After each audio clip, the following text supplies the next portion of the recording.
तो दोस्तों फाइनली नहीं मतलब finally the daily life of immortal king का सीजन 3 आ चुका है। तो चलिए इसकी शुरुआत करते हैं। हेलो दोस्तों, आप सभी का स्वागत है एनिमे की इस दुनिया में।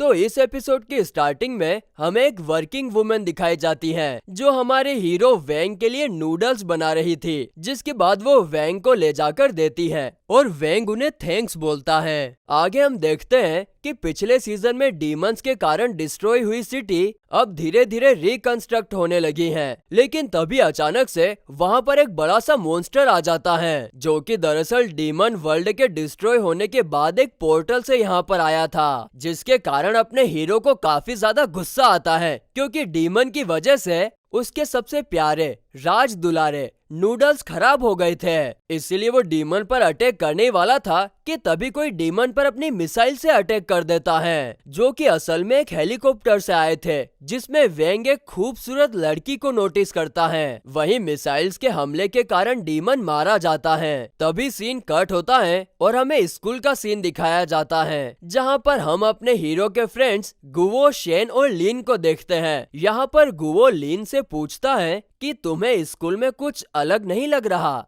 जिस पर लीन इधर उधर देखकर कहती है नहीं, सब कुछ तो ठीक है। जिस पर गुवो कहता है कि हाँ वही तो, सब कुछ ठीक क्यों है, क्योंकि कल ही तो डेमंस के हमले में स्कूल डिस्ट्रॉय हो गया था और एक ही रात में वापस कैसे बन सकता है। मैंने स्कूल का होमवर्क नहीं किया है, मैंने सोचा था कि स्कूल एक दिन में वापस नहीं बनेगा। जिसके बाद हमें फ्लैशबैक में वेंग और फ्रॉगी को दिखाया जाता है, जो कि असल में एक फ्रॉग मॉन्स्टर हुआ करता था। आगे फ्रॉगी अपने टाइम कंट्रोल की पावर का यूज करता है और अपने घर को ठीक करके उसमें रहने के लिए जाता है, क्योंकि पिछले सीजन में वेंग ने उसका घर यानी डीमन वर्ल्ड को डिस्ट्रॉय कर दिया था। तभी जू मास्टर चिल्लाता हुआ वेंग के पास आता है और कहता है कि डिपार्टमेंट ऑफ कल्टीवेशन ने मुझे स्कूल को ठीक करने की जिम्मेदारी दी है। क्या आप कोई ट्रिक जानते हो जिससे हम स्कूल को जल्दी से जल्दी ठीक कर सकें? जिसे सुनकर वेंग फ्रॉगी की तरफ देखता है, जिससे फ्रॉगी मन ही मन सोचता है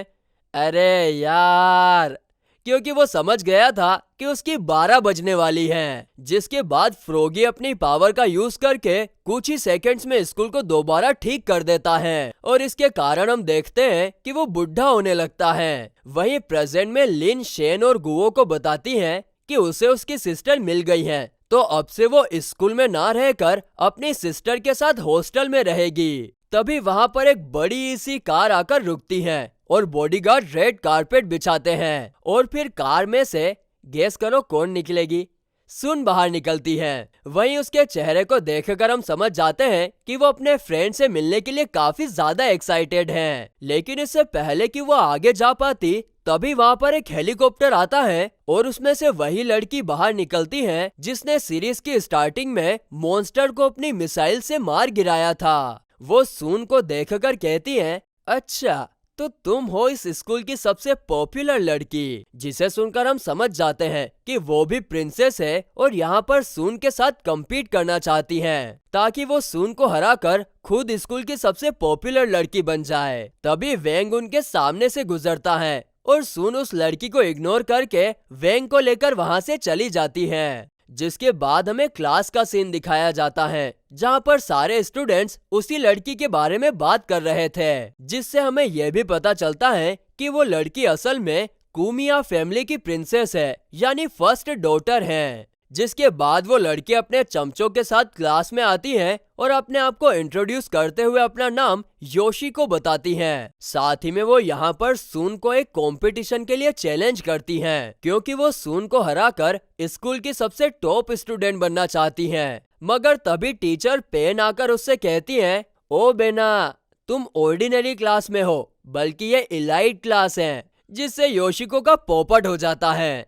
तभी सीन कट होता है और हम देखते हैं कि योशिको का एक चमचा उसे माफी मांग रहा है, क्योंकि उसने प्रॉपर रिसर्च नहीं की थी कि सुन किस क्लास में पढ़ती है। साथ ही में यहाँ पर हम लोगों को एक और बात पता चलती है कि योशिको की फैमिली इस पूरे टाउन पर कब्जा करना चाहती है, क्योंकि डीमंस के हमले के कारण पूरा टाउन अब कमजोर हो चुका है और वे लोग उनकी मदद करके काफी आसानी से टाउन पर राज कर सकते हैं। और जिसका सबसे पहला स्टेप था योशिको का स्कूल की सबसे पॉपुलर लड़की बनना, और इसीलिए उसे सुन की क्लास में एडमिशन लेना था। लेकिन अब उसके चमचे की गलती के कारण ऐसा नहीं हो पाएगा, और इसीलिए वो अपनी मैजिकल पावर की मदद से उसे हमेशा के लिए गायब कर देती है, जिसे देखकर बाकी के चमचे लोग घबरा जाते हैं और चमचागिरी करते हुए कहते हैं कि आप तो महान हैं, हम हमेशा आपका ऑर्डर मानेंगे। जिस पर योशिको कहती हैं कि ऐसा ही करना, क्योंकि मैं एक और फेलियर नहीं सहन कर पाऊंगी। तभी योशिको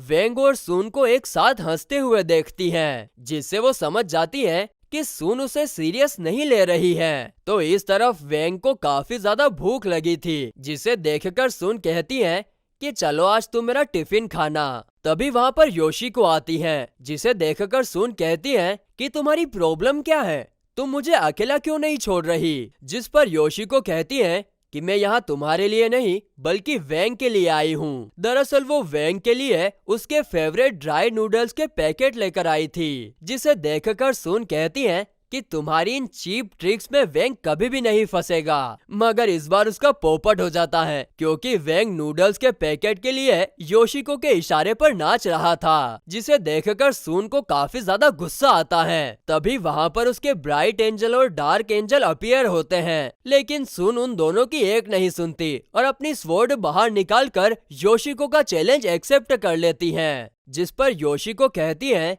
कि मैं यहाँ पर तुम्हारे साथ फाइट करने के लिए नहीं आई हूँ, बल्कि स्कूल की टॉप स्टूडेंट बनने के लिए आई हूँ, जिसके लिए हमें अपने अपने टैलेंट शो करने होंगे। और इसके लिए वो नूडल्स के साथ कुकिंग कंपटीशन करने का कहती हैं। वहीं गुस्से के कारण सुन उसे भी एक्सेप्ट कर लेती है, जिसके बाद देखते ही देखते स्कूल की ग्राउंड में योशिको के लोग कंपटीशन के लिए स्टेज तैयार कर देते हैं। और इस कंपटीशन का होस्ट था अपना गुओ और जज था वेंग। आगे गुओ दोनों कॉम्पिटिटर से कहता है, खबरदार, होशियार, आज यहाँ पर जिसकी बनाई हुई डिश महाराज वेंग को पसंद आएगी वही इस कंपटीशन का विनर माना जाएगा। जिसके बाद कंपटीशन स्टार्ट होता है और हम देखते हैं कि रिच फैमिली की इकलौती बेटी होने के बावजूद योशिका कुकिंग में काफी ज्यादा अच्छी होती है। वो देखते ही देखते नूडल्स के साथ काफी अच्छी डिश प्रिपेयर करने लगती है, जिसकी खुशबू के कारण आसपास के स्टूडेंट्स मन मोहित होने लगते हैं। तो दूसरी तरफ अपनी हीरोइन सुन, जिसने आज तक कभी भी किचन में पैर भी नहीं रखा था, वो तो ऑयल और सॉस की बोतल में ही कंफ्यूज हो जाती है कि इसमें ऑयल कौन सा है। हालांकि यहाँ पर उसका बॉडीगार्ड उसे इंस्ट्रक्ट करने की कोशिश करता है, लेकिन इसके बावजूद सुन कुछ भी कुक नहीं कर पाती है। तो इस तरफ योशिको अपनी डिश तैयार करके वेंग के सामने लेकर आती है और उसने वाकई में काफी ज्यादा डिलीशियस नूडल्स बनाए थे, जिसे खाकर लिन, शेन और गुओ तो खुशी के मारे नाचने लगते हैं। और ये सब देखकर सुन को चिंता होने लगती है कि कहीं वो कल की आई लड़की योशिको से हार ना जाए। तभी उसकी नजर वेंग पर पड़ती है, जिसे योशिको के बनाए हुए नूडल्स खाकर ज्यादा भी कुछ खुशी नहीं हो रही थी। ये देखकर सुन को एक आइडिया आता है और वो अपनी डिश वेंग के सामने लेकर जाती है, जो कि असल में सिर्फ एक ड्राई नूडल्स का पैकेट था। जिसके बाद वो शाही अंदाज में उस नूडल के पैकेट को ओपन करती हैं और उसमें कुछ मसाले मिलाती हैं, जिसे देखकर वेंग की आंखें चमकने लगती हैं। जिसके बाद सुन उस पैकेट को वेंग को देती है और वेंग जैसे ही पैकेट में से ड्राई नूडल्स खाता है तो उसे वो सारी मेमोरीज याद आती हैं कि उसे ड्राई नूडल्स कितने ज्यादा पसंद थे। जिसके साथ उसकी आंखों में से एक आंसू नीचे गिरता है और इसके कारण आसपास कई सारे पेड़ पौधे उगने लगते हैं। इसका मतलब ये है कि वेंग को सुन की बनाई हुई डिश यानी कि ड्राई नूडल्स काफी ज्यादा अच्छे लगे हैं और इसीलिए गुओ विनर अनाउंस करने ही वाला था कि तभी योशिको गुस्से से कहती हैं कि ऐसा नहीं हो सकता। जिसके जवाब में सुन कहती हैं कि तुम वेंग को नहीं जानती, तुमने इतने स्पाइसी और एक्सपेंसिव इंग्रेडिएंट्स डालकर जो डिश बनाई है उसे वेंग ने एक ही बार खाया, बल्कि देखो वो ड्राई नूडल्स को कितने चाव से खा रहा है। उसके बाद गुओ सुन को विनर अनाउंस करता है। तभी बेल बज जाती है और सुन वेंग को अपने साथ लेकर क्लास की ओर चली जाती हैं, जिसे देखकर योशी को गुस्से में लाल पीली होने लगती हैं, क्योंकि उसका स्कूल की पॉपुलर लड़की बनने का दूसरा अटेम्प्ट भी फेल हो गया था। और फिर इसी के साथ ये एपिसोड एंड होता। हेलो दोस्तों, आप सभी का स्वागत है एनिमे की इस दुनिया में। तो इस एपिसोड की स्टार्टिंग फ्रॉगी को दिखाने से होती है, और जब वो बाहर खड़े होकर कुछ सोच रहा था तभी उसके मोबाइल पर एक नोटिफिकेशन आता है, जिससे हमें पता चलता है कि आज उसका हैप्पी हैप्पी वाला बर्थडे है। जिसके बाद हमें फ्लैशबैक में लिटिल फ्रॉगी दिखाया जाता है। उसकी मॉम एक अंडे को हीट कर रही थी। तभी लिटिल फ्रॉगी अपनी मॉम से पूछता है कि केक तैयार होने में और कितना टाइम लगेगा, जिस पर उसकी मॉम कहती है बस 15 मिनट। लेकिन फ्रॉगी इतनी देर इंतजार नहीं कर सकता, इसीलिए वो अभी केक खाने की बात करता है, जिस पर उसकी मॉम कहती है कि केक को 15 मिनट तक हीट करना जरूरी है, और वो भी हाई फ्लेम्स पर। अगर ऐसा नहीं किया तो काफी बुरा हो सकता है। जिसके बाद एग में से एक बढ़िया सा केक बाहर निकलता है, और फ्रॉगी के सारे भाई बहन उसके लिए बर्थडे सॉन्ग गाने लगते हैं। Happy birthday to you, happy birthday to you. और उसकी मोम उसे विश मांगने के लिए कहती है, जिस पर फ्रॉगी कहता है कि मैं बड़े होकर एक डेमन किंग बनना चाहता हूँ, ताकि मैं कमजोर लोगों की मदद कर सकूं। जिसके बाद प्रेजेंट में वेंग फ्रॉगी के लिए डॉग फूड लेकर आता है। साथ ही में उसने फ्रॉगी के फ्लैशबैक को भी देख लिया था, इसीलिए वो फ्रॉगी का बर्थडे सेलिब्रेट करने की बात करता है। जिस पर फ्रॉगी कहता है वाह वाह वाह वाह वाह वाह वाह, क्या बात है, तुमने पहले तो पूरे के पूरे डेमन वर्ल्ड को डिस्ट्रॉय कर दिया और अब मेरे बर्थडे सेलिब्रेट करने की बात कर रहे हो। तभी सीन कट होता है और हमें क्लासरूम का सीन दिखाया जाता है, जहाँ पर सुन शेन और गुओ को फ्रॉगी के बर्थडे के लिए इंस्ट्रक्शंस दे रही थी, जैसे कि शेन बलून्स वगैरह लगाएगा और गुओ खाने पीने की चीजें बनाएगा। आगे सुन को लिस्ट से पता चलता है कि फ्रॉगी के बर्थडे के लिए उन्हें बर्थडे एग भी लाना है, लेकिन उसे ये समझ में नहीं आ रहा था कि बर्थडे एग अब ये कहाँ मिलेगा। तभी वेंग वहां आकर कहता है रे मुन्नी काय को चिंता कर रही रे, मैं संभाल लूंगा। बस इतना कहते ही वेंग वहां से चला जाता है। वहीं उसके जाने के बाद वहां पर अचानक से फ्रॉगी आ जाता है, जिसे देखकर सारे लोग अपनी अपनी चीजें छुपाने लगते हैं। लेकिन फ्रॉगी बोर्ड पर पिल्स रिफाइनिंग रूम पढ़ लेता है। जिसके बाद सुन लिन को फ्रॉगी को एक लंबी वॉक पर ले जाने के लिए कहती है, और कहती है कि इसे 2 घंटे से पहले लेकर मत आना। लेकिन लिन कहती है कि उसने अभी तक अपना होमवर्क भी नहीं किया। तभी फ्रॉगी खींचते हुए उसे अपने साथ लेकर चला जाता है, और इस दौरान हम देखते हैं कि वो काफी ज्यादा खुश होता है, क्योंकि इतने सालों बाद पहली बार कोई उसका बर्थडे मना रहा था। तो दूसरी तरफ हम वेंग को अपनी स्वॉर्ड के साथ एक सुनसान गुफा में जाते हुए देखते हैं। इस दौरान उसकी स्वॉर्ड की स्पिरिट उससे पूछती है कि मास्टर आखिर हम यहाँ पर क्यों आए हैं, जिस पर वेंग उसे अंडे की एक पिक्चर दिखाकर कहता है कि हमें ऐसा ही एक बड़ा अंडा ढूंढना है। और इसके थोड़ी देर बाद उन लोगों को वहाँ पर काफी सारे अंडे दिख भी जाते हैं, जिसमें से एक वेंग ले ही रहा था कि तभी पीछे से कोई अनजान चीज उस पर अटैक कर देती है। लेकिन तभी सीन कट होता है और हम देखते हैं कि वेंग वो अंडा गुओ के पास लेकर जाता है ताकि वो उसे हीट कर सके।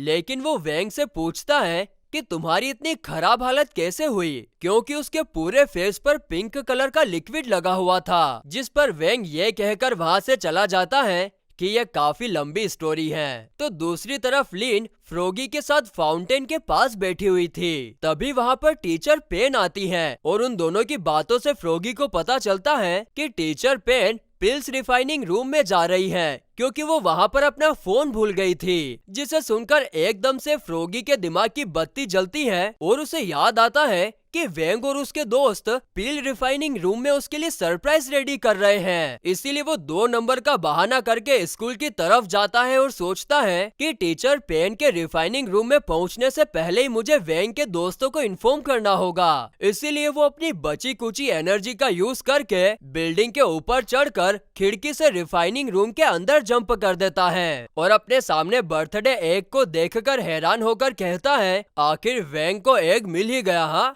खतरनाक आदमी है साला। जिसके थोड़ी देर बाद उसे टीचर पेन का मोबाइल मिलता है, मगर तभी उसे किसी के आने की आवाज आती है। और वो टीचर पेन थी। वो जैसे ही दरवाजा ओपन करती है तो उसके सामने जू होता है और वो बड़े ही रोमांटिक अंदाज में उससे पूछता है कि आप इस वक्त यहाँ पर क्या कर रही हो मिस पेन। जिस पर टीचर पेन हकलाते हुए कहती है, वो मेरा फोन यहाँ पर रह गया था। तभी जू उसे फोन देता है। उसके बाद टीचर पेन उसे टेबल पर रखे अंडे के बारे में पूछती है, जिस पर जू कहता है, अरे छोड़ो उन बोरिंग बातों को, मुझे ये बताओ क्या आज रात आप मेरे साथ डेमन वर्ल्ड ये मूवी देखने के लिए चलोगी। जिसे सुनकर टीचर पेन के अरमान जाग जाते हैं और वो झूठ बोलती है कि मैं तो आज यही मूवी देखने जा रही थी, मेरे पास एक एक्स्ट्रा टिकट भी है, आप मेरे साथ चल सकते हो। वही हम उसके पीछे देखते हैं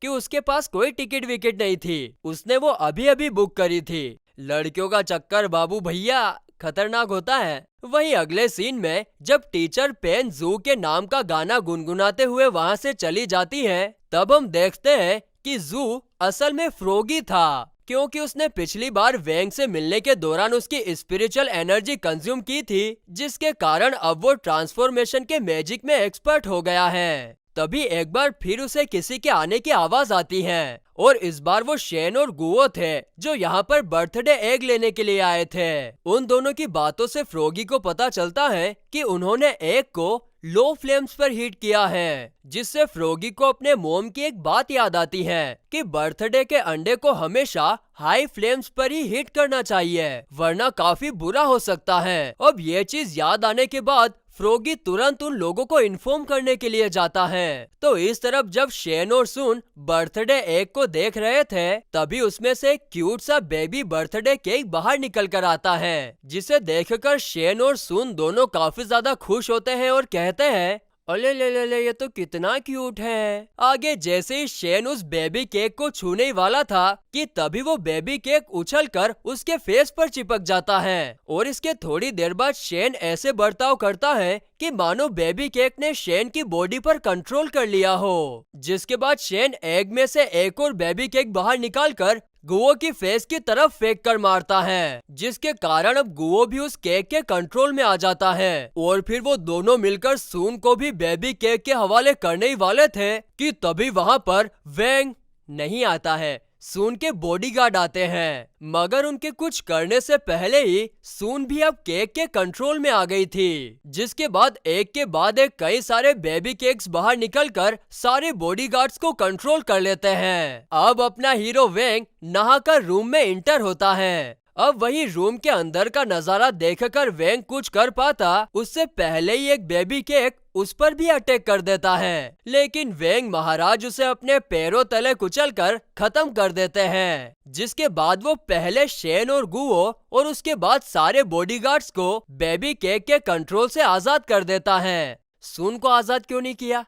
अरे रुको रुको, उसको एकदम स्पेशल तरीके से करेंगे आजाद। और फिर आखिर में बड़े ही रोमांटिक अंदाज में सुन को भी बेबी केक के कंट्रोल से वेंग आजाद कर देता है। जिसके बाद वहाँ पर एक काफी बड़ा बर्थडे केक आता है, जिसे वेंग अपनी स्वॉर्ड की मदद से खत्म कर देता है। जस्ट देन फ्रोगी रूम में इंटर होता है। वो वहाँ की तबाही देखकर काफी ज्यादा इमोशनल हो गया था, क्योंकि वेंग और उसके दोस्तों ने काफी मेहनत की थी। इसीलिए वो एक बार फिर अपनी टाइम कंट्रोल करने की पावर यूज करके टाइम को पीछे लेकर चला जाता है। और टाइम पीछे आने के बाद हम लीन और फ्रोगी को क्लासरूम के बाहर आते हुए देखते हैं। लीन को समझ नहीं आ रहा था कि इस वक्त उनकी क्लासरूम की लाइट क्यों चालू है, तो वहीं फ्रोगी मस्त पे के अपने बाल बनाता है और अंदर चलकर चेक करने के लिए कहता है। आगे जैसे ही वो रूम का दरवाजा खोलता है तो वेंग और सुन happy birthday to you, happy birthday to you,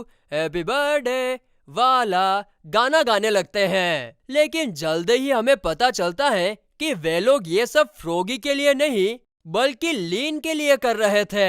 अरे तेरी तो जिसे जानकर बेचारे फ्रोगी का पोपट हो जाता है। जिसके बाद बर्थडे का अंडा फूटता है और उसमें से काफी सुंदर केक बाहर निकलता है, जिसे देखकर सब लोग काफी ज्यादा खुश होते हैं। तो दूसरी तरफ हम टीचर पेन को थिएटर के बाहर जू का इंतजार करते हुए देखते हैं, और जब वो काफी टाइम तक नहीं आता तो टीचर पेन उसे कॉल करती है, लेकिन उन्हें पता चलता है कि जू तो आउट ऑफ कंट्री गया हुआ है। और फिर गाइस, इसी के साथ ये एपिसोड यहीं पर खत्म होता है। हेलो दोस्तों, आप सभी का स्वागत है एनिमे की इस दुनिया में। तो इस एपिसोड के स्टार्टिंग में हम वेंग, शेन, गुओ और फ्रोगी को देखते हैं। वे लोग पहाड़ी पर हर्ब्स ढूंढने के लिए आए थे और फ्रोगी उन्हें अपनी सूंघने की पावर की मदद से हर्ब्स की तरफ लेकर जा रहा था। और जब वो एक दिशा की तरफ इशारा करता है तो शेन भागते हुए उस तरफ जाता है, लेकिन उसका पैर किसी बीस्ट की टट्टी पर गिर जाता है, जिसे देखकर गुओ उससे कहता है कि तुम्हें संभल कर चलना चाहिए, क्योंकि यहाँ पर कई सारे मैजिकल बीस्ट हल्के होने के लिए आते हैं। जिसके बाद फ्रोगी सूंघते हुए दूसरी तरफ जाता है, मगर तभी उसके सामने 4 हाथों वाला काफी बड़ा सा गोरिल्ला बीस्ट आ खड़ा होता है, जिसे देखकर सब लोग चिल्लाते हुए वहाँ से भागने लगते हैं, क्योंकि फ्रोगी ने उन्हें इसके बारे में वार्न नहीं किया था। मगर तभी बदकिस्मती से फ्रोगी एक ट्रैप में फंस जाता है और वो ट्रैप लगाने वाले को काफी ज्यादा गालियां देने लगता है। जस्ट देन वही गोरिल्ला बीस्ट एक बार फिर उसके सामने आता है, जिसे देखकर फ्रोगी की बोलती बंद हो जाती है। मगर इससे पहले कि गोरिल्ला बीस्ट फ्रोगी को कुछ कर पाता, तभी वहाँ पर एक वोल्केनो बीस्ट आकर गोरिल्ला बीस्ट के साथ लड़ने लगता है, जिसे देखकर अपने हीरोज को समझ नहीं आता कि आखिर एक वोल्केनो बीस्ट जंगल में कहां से आ गया। जिसके बाद वोल्केनो बीस्ट अपने मुंह से खोलता हुआ लावा निकालकर गोरिल्ला बीस्ट को हरा देता है। इसके बाद हम देखते हैं कि जैसे पोकीमोन कार्टून में पोकीमोन को एक पोकी बॉल में रखा जाता था, ठीक वैसे यहाँ पर गोरिल्ला बीस्ट को एक डेमन बॉल में कैद कर लिया जाता है। और ये कारनामा करने वाला और कोई नहीं बल्कि टैंग था। आगे टैंग अपने हीरोज को बताता है कि डेमन बॉल में एक बार किसी डेमन या फिर बीस्ट को कैद करने के बाद वो हमेशा के लिए कैद करने वाले का पेट बन जाता है। और इस डेमन बॉल का इन्वेंशन और किसी ने नहीं बल्कि योशिको की फैमिली ने किया था। जिसके बाद टैंग उन लोगों को भी अपने साथ बीस्ट हंटिंग पर चलने के लिए कहता है, लेकिन गुओ इसके लिए साफ साफ मना कर देता है और कहता है कि बीस्ट कोई खेलने की चीज नहीं है जो तुम उसे खिलौना समझकर अपना पेट बना रहे हो। जिसे सुनकर टैंग उसका मजाक उड़ाते हुए वहाँ से चला जाता है। इधर अपने हीरोज भी वहाँ से जाने लगते हैं और बेचारे फ्रोगी पर किसी की नजर ही नहीं होती, वो काफी टाइम से ऊपर लटका हुआ था। वहीं आगे हमें पता चलता है कि गुओ इतना ज्यादा गुस्सा क्यों हो रहा था, क्योंकि उसकी फैमिली एक स्पिरिचुअल पेट शॉप चलाती है और लोग कई बार पेट्स को लेकर तो जाते हैं, लेकिन कुछ दिनों के बाद उन्हें स्ट्रीट पर अकेला छोड़ देते हैं। तभी गुओ को एक खरगोश ट्रैप में फंसा हुआ दिखता है, जिसे वो तुरंत पेड़ के ऊपर चढ़कर आजाद कर देता है। और फिर वे लोग बात करते हैं कि ना जाने टैंग ने जंगल में ऐसे कितने और ट्रैप्स बिछा कर रखे हैं। तभी फ्रोगी को कुछ अजीब महसूस होता है और वो उन लोगों को एक पेड़ के पास लेकर जाता है, जहाँ पर एक बेबी यूनिकॉर्न जख्मी पड़ी थी। उसका काफी सारा गोल्डन ब्लड लॉस हो गया था, जिसे देखकर फ्रोगी कहता है कि अब हम इसे नहीं बचा सकते, हमें इसे पकड़कर खा जाना चाहिए। लेकिन तुरंत बाद वो गुओ और शेन के फेस को देखकर कहता है, अरे अरे नहीं, मैं तो मजाक कर रहा था। जिसके बाद वो सब लोग बेबी यूनिकॉर्न को गुओ के घर लेकर आते हैं इलाज के लिए। लेकिन बदकिस्मती से गुओ के मॉम डैड घर पर नहीं थे और इसीलिए गुओ खुद ही यूनिकॉर्न का इलाज करने लगता है। लेकिन यूनिकॉर्न की ब्लीडिंग रुक ही नहीं रही थी, जिसे देखकर सब लोग पैनिक होने लगते हैं। लेकिन अपना हीरो वेंग शांति से सोचता है और फिर बेबी यूनिकॉर्न को अपने ड्राई नूडल्स का एक बाइट खिलाता है, जिसे खाते ही बेबी यूनिकॉर्न की चोट सुपर हाई स्पीड से हील हो जाती है। जिससे हम समझ जाते हैं कि वेंग ने यहाँ पर ड्राई नूडल्स के जरिए अपनी हीलिंग मैजिक का यूज किया है। अब इसके थोड़ी देर बाद बेबी यूनिकॉर्न पूरी तरह से ठीक हो जाती है और उसकी ब्यूटीफुल व्हाइट बॉडी को देखकर गुओ उसका नाम सिल्विया रखता है। जिसके बाद हम देखते हैं कि सिल्विया बार बार वेंग के पास जा रही थी, क्योंकि उसे ड्राई नूडल्स खाने हैं। वही सिल्विया को ट्रैक करते हुए टैंग ईशा के साथ वहां पर आता है। ईशा अपने हीरोज को बताती है कि स्पिरिचुअल बीस्ट एक्ट के तहत जब दो लोग किसी वाइल्ड बीस्ट को पकड़ने के लिए फाइट करते हैं, तब वो वाइल्ड बीस्ट उसका होता है जो सबसे पहले उस पर फिजिकली अटैक करता है। और इसके अनुसार सिल्विया टैंग की है, क्योंकि टैंग के बनाए हुए ट्रैप के कारण ही सिल्विया हर्ट हुई थी। जिसे सुनकर शेन टैंग को पीटने जा ही रहा था कि तभी गुओ उसे रोककर कहता है कि अगर तुम स्पिरिचुअल एक्ट की बात कर ही रहे हो तो चलो इस मामले को उसी तरीके से सुलझाते हैं। यानी कि उसका मतलब है कि सिल्विया को पाने के लिए अब दोनों अपने अपने बीस्ट के साथ फाइट करेंगे और फिर जो जीतेगा सिल्विया उसकी हो जाएगी। जिस पर टैंग एग्री करता है और अपने वोल्केनो बीस्ट को बाहर निकालता है, जिसे देखकर शेन गुओ से पूछता है कि क्या तुम्हारे पास लड़ने के लिए कोई बीस्ट है? तो गुओ फ्रोगी की तरफ देखता है और उससे कहता है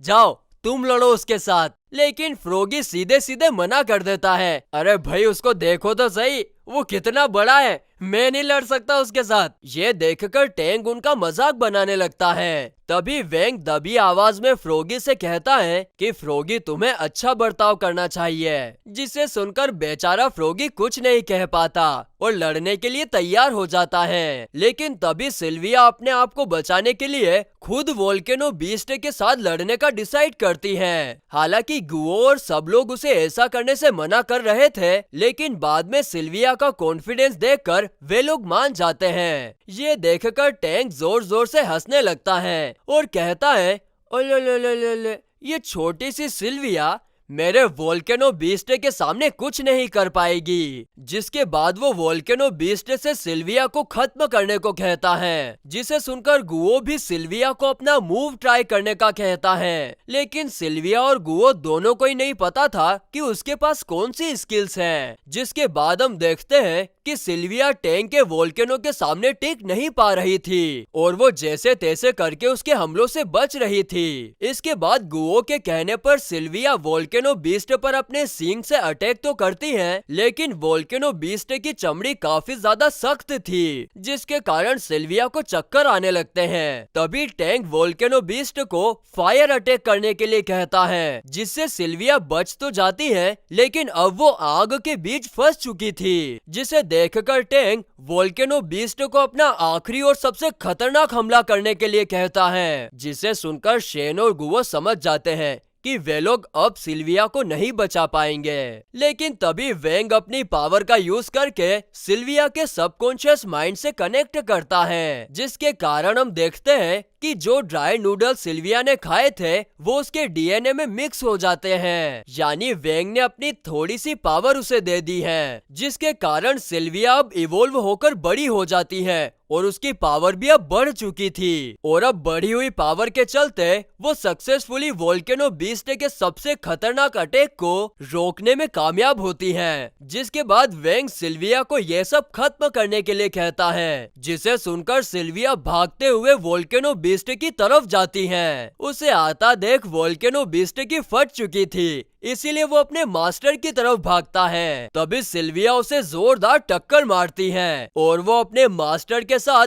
वहां से काफी दूर जाकर गिरता है, जिसे देखकर अपने हीरोज काफी ज्यादा खुश होते हैं क्योंकि वे लोग इस बैटल को जीत चुके हैं। दूसरी तरफ हम देखते हैं कि टैंक अपने ही बनाए हुए एक ट्रैप में फंस चुका था और उसका सामान नीचे गिरा हुआ था, जिसमें उसकी तलवार भी थी। वो उसे लेने की कोशिश करता है ताकि वो उससे अपनी रस्सी काट सके, मगर तभी बेबी खरगोश आकर उसकी तलवार को वहां से लेकर जाता है, जिससे हम समझ पाते हैं कि ये वही बेबी खरगोश है जिसे गुओ ने बचाया था। जिसके बाद वहाँ पर बेबी खरगोश का मस्कुलर पापा आता है और फिर हमें टैंक के चिल्लाने की आवाज सुनाई देती है, यानी कि मस्कुलर पापा उसकी अच्छी खासी पिटाई कर रहे होंगे। और फिर गाइस इसी के साथ ये एपिसोड यहीं पर खत्म होता है। हेलो दोस्तों, आप सभी का स्वागत है एनिमे की इस दुनिया में। तो इस एपिसोड की स्टार्टिंग योशिको को दिखाने से होती है। उसके चमचे उसे बताते हैं कि एक वीक में आपके ऐप पर 10 मिलियन से ज्यादा डाउनलोड आ गए हैं। साथ ही में वो उन्हें स्कूल के गेट पर स्टूडेंट्स की भीड़ दिखाते हुए कहते हैं कि स्टूडेंट्स आपका गेट पर स्वागत करने के लिए खड़े हैं, यानी कि अब आप स्कूल की सबसे पॉपुलर लड़की बन चुकी हो। जिसे सुनकर योशिको सून का नाम लेकर हंसने लगती है, जिसके बाद हेलीकॉप्टर स्कूल के सामने लैंड करता है और योशिको किसी सेलिब्रिटी की तरह बाहर निकलकर पोज देती है। लेकिन यहाँ पर उसका सबसे बड़े वाला पोपट हो जाता है, क्योंकि स्टूडेंट्स वहाँ पर उसके स्वागत के लिए नहीं बल्कि सिल्विया को देखने के लिए खड़े थे, क्योंकि सिल्विया देखने में काफी ज्यादा क्यूट थी और सब लोग उसकी तारीफ कर रहे थे। तभी योशिको के लोग उसे एक टेबलेट देते हैं, जिसके ऊपर स्कूल की पॉपुलर लोगों की लिस्ट थी, जिसमें पहले नंबर पर सिल्विया, फिर सून, फिर अपना प्यारा सा फ्रोगी और लास्ट में योशिको थी, जिसे देखकर उसे काफी ज्यादा गुस्सा आता है कि उसे एंशिएंट बीस्ट और एक डॉगी ने पीछे छोड़ दिया। तो इस तरफ गुओ सिल्विया को हाथ में लेकर सभी को बता रहा था कि कैसे उसने सिल्विया की जान बचाई। तभी सिल्विया उछलकर वेंग के पास जाती है, क्योंकि उसके पास ड्राई नूडल्स के पैकेट जो थे। ये देखकर गुओ रोने लगता है और सिल्विया को अपने पास बुलाता है। तो इधर योशिको का गुस्सा 7वें आसमान पर पहुंचने ही वाला था कि तभी उसकी नजर सिल्विया पर पड़ती है और वो तुरंत समझ जाती है कि सिल्विया की प्रजाति काफी टाइम पहले ही विलुप्त हो चुकी है, यानी कि सिल्विया काफी रेयर एंशिएंट बीस्ट है। इसके बाद जब सिल्विया अकेली थी तब वहाँ पर फ्रोगी आता है और उसके मुंह से टपकती हुई लार देखकर हम समझ जाते हैं कि वो सिल्विया को खाने की फिराक में है, क्योंकि वो काफी अच्छे से जानता है कि सिल्विया का गोल्डन ब्लड काफी ज्यादा पावरफुल है। लेकिन इससे पहले कि वो एक्शन ले पाता तभी वहाँ पर वेंग आता है, जिसे देखकर फ्रोगी की फटकर 4 हो जाती है और वो कहता है कि तुम लोगों ने सिल्विया को अकेला छोड़ दिया था, मैं तो सिर्फ यहाँ पर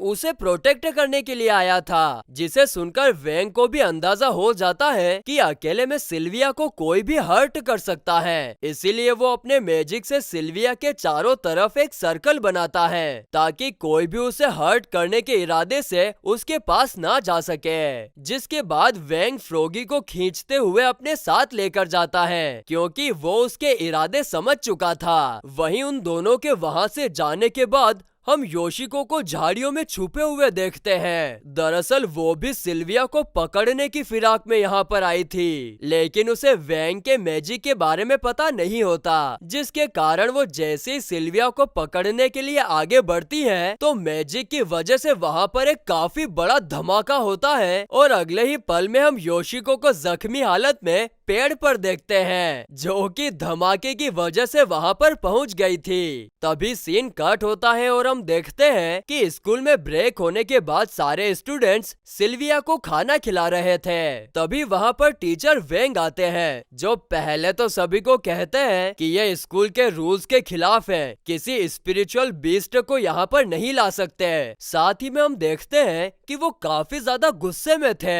मानो अब कुछ खतरनाक होने वाला हो। लेकिन सिल्विया को देखकर उनका सारा गुस्सा पिघल जाता है और वो भी सिल्विया को प्यार करने लगते हैं। तो दूसरी तरफ योशिको का चमचा उसे बताता है कि सिल्विया के आसपास किसी ने एक फॉर्मेशन बनाया है, जिसके कारण जब भी वो अकेली होगी कोई बुरे इरादे वाला उसके पास नहीं जा सकता। ये सुनकर योशिको को एक आइडिया आता है कि वो सिल्विया के पास नहीं जा सकते तो क्या हुआ, वो सिल्विया को इतनी बड़ी तो कर सकती है ना कि वो फॉर्मेशन में फिट ही ना हो पाए, और वो ये सब किसी पील्स की मदद से करने के बारे में सोच रही थी। तभी सीन कट होता है और सारे स्टूडेंट्स सिल्विया को अकेला छोड़कर क्लास में जाने के लिए निकलते हैं। तभी सिल्विया के पास एक रेड पिल लुढ़कती हुई आती है, जिसे वो खाना समझकर एक ही झटके में निगल जाती है। वहीं जब क्लास में पढ़ाई चल रही थी तभी वहाँ पर अचानक से चारों तरफ अंधेरा हो जाता है और ये सब हो रहा था सिल्विया की वजह से, क्योंकि वो आकार में अब काफी ज्यादा बड़ी हो चुकी थी, जिससे हम समझ पाते हैं कि यह सब उस रेड पील की वजह से हुआ है जिसे योशिको ने सिल्विया की तरफ फेंकी थी, और उसी से वो इतनी ज्यादा बड़ी हो गई है। आगे कुछ स्टूडेंट्स टीचर वेंग से कहते हैं कि हम इतने बड़े बीस्ट को कैंपस में खुला घूमने नहीं दे सकते, जिसे सुनकर गुओ कहता है कि सिल्विया काफी शांत किस्म की बीस्ट है, मैं भरोसा दिलाता हूँ कि उसकी वजह से किसी को कोई प्रॉब्लम नहीं होगी। साथ ही में टीचर भी यहाँ पर सिल्विया की साइड लेते हैं और कहते हैं कि सिल्विया एक काफी रेयर बीस्ट है, हमें उसकी रक्षा करनी चाहिए, और वो काफी शांत भी तो है। मगर तभी सिल्विया एक स्टूडेंट की स्पिरिचुअल स्वॉर्ड खा जाती है, फ्रॉगी का घर तोड़ देती है। इतना ही नहीं, वो अपने टीचर वेंग के ऊपर टट्टी भी कर देती है। जिससे टीचर वेंग को काफी ज्यादा गुस्सा आता है और वो सिल्विया को स्कूल के बड़े से स्टेडियम में बंद कर देते हैं, जिस पर अपने हीरोज भी कुछ नहीं कह पाते क्योंकि वे लोग टीचर के सामने कुछ नहीं कह सकते। इसके बाद वो लोग सिल्विया को वहाँ पर छोड़कर अपने अपने घर जाने के लिए निकलते हैं। वहीं सभी के वहाँ से जाने के बाद योशिको अपने चमचों के साथ वहाँ पर आती है और फिर वो एक ग्रीन कलर का चमकता हुआ पत्थर बाहर निकालकर कहती है कि सिल्विया, तुम्हें मेरी फैमिली के पास होना चाहिए, आओ अब हम दोनों मिलकर इस पूरी सिटी के ऊपर राज करते हैं। लेकिन तभी सिल्विया उसके पत्थर को खाना समझकर खा जाती है और डकार भी लेती है, जिसे देखकर योशिको का दिमाग खराब हो जाता है और फिर वो अपने चमचों के साथ सिल्विया को पत्थर बाहर निकालने के लिए कहती है। अब दूसरी तरफ गुओ और वेंग सिल्विया के लिए हीटर लेकर आ रहे थे, मगर उनके वहाँ पर पहुँचने से पहले ही स्टेडियम में से काफी तेज लाइट निकलती है और फिर सिल्विया, जो कि अब पूरी तरह से एक मॉन्स्टर में बदल गई थी, वो बाहर आकर सिटी की तरफ दौड़ने लगती है और देखते ही देखते ये खबर न्यूज पर भी आ जाती है कि एक स्पिरिचुअल बीस्ट सिटी में काफी तबाही मचा रहा है, जिसे देखकर 7 स्टार स्क्वाड वहाँ पर आती है, जिसे अपने प्रिंसिपल जू लीड कर रहे थे। वे लोग सिल्विया पर अटैक करने ही वाले थे कि तभी गुओ बीच में आकर कहता है कि सिल्विया पर अटैक मत करो, वो निर्दोष है। तो वहीं जू उसे ऐसा करने से मना कर रहा था, लेकिन तभी सिल्विया गुओ को ही निगल जाती है। वहीं हम देखते हैं कि यह सब दूर से वेंग और फ्रॉगी देख रहे थे। यहाँ पर फ्रॉगी कहता है कि ये तो होना ही था, लेकिन मैंने सोचा नहीं था कि इतनी जल्दी होगा। अब वेंग को कुछ ना कुछ तो करना था, लेकिन वो सिल्विया को हर्ट नहीं करना चाहता था, इसीलिए वो फ्रॉगी को उसके सील से आजाद कर देता है, जिसके कारण फ्रॉगी अपने असली रूप यानी जायंट फ्रॉग में कन्वर्ट हो जाता है। और ये जानकर उसे काफी ज्यादा खुशी हो रही थी कि फाइनली वो आजाद हो गया। साथ ही में हम उसके ऊपर वेंग को भी देखते हैं, जिसे देखकर जू को तो यकीन हो जाता है कि अब वे लोग जरूर जीतेंगे। वहीं फ्रॉगी वापस जायंट फ्रॉग में बदलकर काफी खुश हो ही रहा था, मगर तभी सिल्विया उसे एक जोरदार टक्कर मारकर उसे दूर उछाल देती है, जिसे देखकर फ्रॉगी को यकीन नहीं होता कि एक एंशिएंट स्पिरिचुअल बीस्ट उसे इतनी जोर से हिट कैसे कर सकती है। जिसके बाद फ्रॉगी को गुस्सा आता है और वो सिल्विया पर अटैक करने ही वाला था, लेकिन वेंग उसे रोककर कहता है कि मेरे इंस्ट्रक्शंस का वेट करो। आगे हम देखते हैं कि सिल्विया अपनी पूरी पावर से फ्रॉगी के ऊपर अटैक कर देती है, जिसे देखकर वेंग फ्रॉगी का मुंह वाइड ओपन करता है और फिर सिल्विया जिस रफ्तार से उसकी तरफ आ रही थी, उसके चलते वो सीधे फ्रॉगी के मुंह में चली जाती है। ये देखकर जू समझ जाता है कि इस तरह से फ्रॉगी सिल्विया की सारी स्पिरिचुअल एनर्जी भी एब्जॉर्ब कर लेगा और सिल्विया को कुछ नुकसान भी नहीं पहुंचेगा। और ऐसा ही होता है, जिसके बाद फ्रॉगी सिल्विया को बाहर निकालता है, जिसके साथ गुओ और वो ग्रीन कलर का पत्थर भी बाहर निकालता है, जिसे अपना हीरो वेंग पैर से निस्तेनाबूद कर देता है। वहीं सब कुछ शांत होने के बाद वेंग को समझ आ चुका था कि सिल्विया यानी यूनिकॉर्न के बारे में अब पूरी दुनिया को पता चल गया है और अब इसके कारण सिल्विया की जान को और भी ज्यादा खतरा रहेगा। इसीलिए वो सिल्विया को ऐसी दुनिया में लेकर जाता है जहाँ पर सिर्फ यूनिकॉर्न ही रहते हैं। जिसके साथ ही अपना ये एपिसोड यहीं पर खत्म होता है। हेलो दोस्तों, आप सभी का स्वागत है एनिमे की इस दुनिया में। तो इस एपिसोड की स्टार्टिंग फ्लैशबैक में एक फेस्टिवल को दिखाने से होती है, जहां पर कई सारे लोग दिवाली की शॉपिंग कर रहे थे। वहीं उन लोगों में हम छोटे वैंग को देखते हैं, जिसे वहां पर रखी एक छोटी सी लकड़ी की तलवार पसंद आती है। तो दूसरी तरफ एक शॉपकीपर वैंग के डैड को नकली ड्रैगन तलवार चिपकाने की कोशिश कर रहा था, लेकिन वैंग के डैड उसकी कीमत सुनकर उसे लेने से मना कर देते हैं और वैंग को लेकर वहां से जाने लगते हैं। इस दौरान हम देखते हैं कि वैंग को वो लकड़ी की तलवार काफी ज्यादा पसंद आ रही थी, लेकिन वो कुछ नहीं कर पाता और उसके डैड उसे अपने साथ लेकर वहां से चले जाते हैं। तभी सीन कट होता है और हमें प्रेजेंट में वैंग, शेन और गुओ को दिखाया जाता है, जहां पर गुओ शेन और वैंग को एक मिस्टीरियस व्हाइट स्वॉर्ड मैन के बारे में बताता है, जिसने कुछ टाइम पहले स्वॉर्ड कंपटीशन में अचानक से आकर 4 बेहतरीन स्वॉर्ड्समैन को चैलेंज किया था उसके साथ फाइट करने के लिए। वहीं फाइट शुरू होते ही मिस्टीरियस व्हाइट गर्ल ने एक ही सेकेंड में उन चारों को हरा दिया। इतना ही नहीं, उसने उन लोगों की तलवारें भी बैंड कर दी, जिसके बाद व्हाइट गर्ल ये कहकर वहां से चली गई कि मैं जिस तलवार को ढूंढ रही हूँ वो यहाँ पर नहीं है। अब ये सब सुनकर शेन को लगता है कि गुओ झूठ बोल रहा है, क्योंकि कोई भी स्वॉर्डमैन एक साथ 4 लोगों को नहीं हरा सकता। तभी टीचर वैंग और शेन को स्वॉर्ड प्रैक्टिस के लिए सामने बुलाते हैं, जहां पर शेन अपनी बड़ी सी तलवार बाहर निकालता है तो वहीं वैंग अपनी छोटी सी लकड़ी की तलवार बाहर निकालता है, जिसे देखकर शेन कहता है कि अगर मैंने तुम्हारी छोटी सी तलवार तोड़ दी तो उसके मुझसे पैसे मत मांगना। हाँ, जिस पर वैंग कहता है ठीक है नहीं मांगूंगा। आगे टीचर जैसे ही उन लोगों को स्टार्ट करने के लिए कहते हैं, तभी शेन अपनी बड़ी सी तलवार लेकर वैंग पर अटैक करने के लिए आता है, लेकिन इसका कोई फायदा नहीं होता, क्योंकि वैंग की छोटी सी तलवार उसका कड़ा मुकाबला करती है और वो शेन की बड़ी सी तलवार को बेंड कर देती है, जिसे देखकर शेन बच्चों की तरह रोने लगता है। इधर वैंग को खुद को समझ नहीं आ रहा था कि उसकी तलवार ने ऐसा क्यों किया।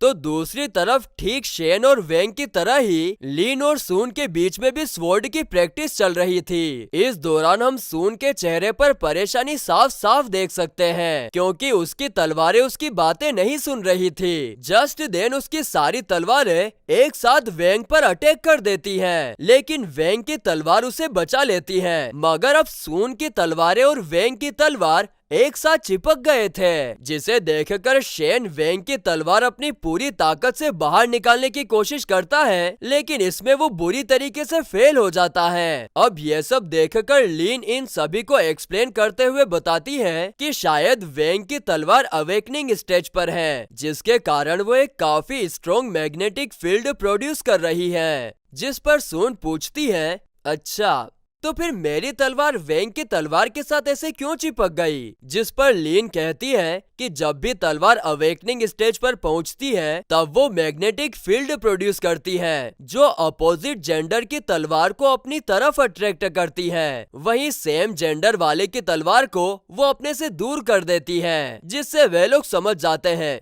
कि इसी वजह से वैंग की तलवार ने शेन की तलवार को इतनी बुरी तरीके से बेंड कर दिया और सून की तलवार के साथ चिपक गया। अब ये सब देखकर उन लोगों को कुछ भी समझ नहीं आ रहा था कि अब उन्हें क्या करना चाहिए, जिस पर लीन उन्हें अपने साथ उसके घर चलने के लिए कहती है, क्योंकि वहाँ पर उसकी स्वॉर्ड सिस्टर है जो स्वॉर्ड को रिपेयर करना काफी अच्छे से जानती है और उसे यकीन है कि उसकी सिस्टर के पास इस प्रॉब्लम का कोई ना कोई सॉल्यूशन तो जरूर होगा। वहीं आगे हमें पता चलता है कि लीन अपनी सिस्टर के साथ स्वॉर्ड टॉम यानी तलवारों के कब्रिस्तान में रहती है, जिसे देखकर सब लोग हैरान रह जाते हैं, क्योंकि वहाँ पर कई सारी टूटी फूटी तलवारें बिखरी हुई थी। जिसके बाद लीन सभी को अपनी सिस्टर से मिलवाती है और शेन सिस्टर से उसकी तलवार को ठीक करने के लिए कहता है, जिसके बाद सब लोग अंदर जाते हैं, जहाँ पर सिस्टर शेन की तलवार को देखकर कहती है कि चिंता करने की कोई बात नहीं, मैं इसे जल्दी ही ठीक कर दूंगी। आगे सून भी वेंग और अपनी तलवार को ठीक करने के लिए कहती है। तभी वेंग सिस्टर को अपनी तलवार निकाल कर दिखाता है, जो वापस सून की तलवारों से चिपक जानी चाहिए थी, लेकिन ऐसा नहीं होता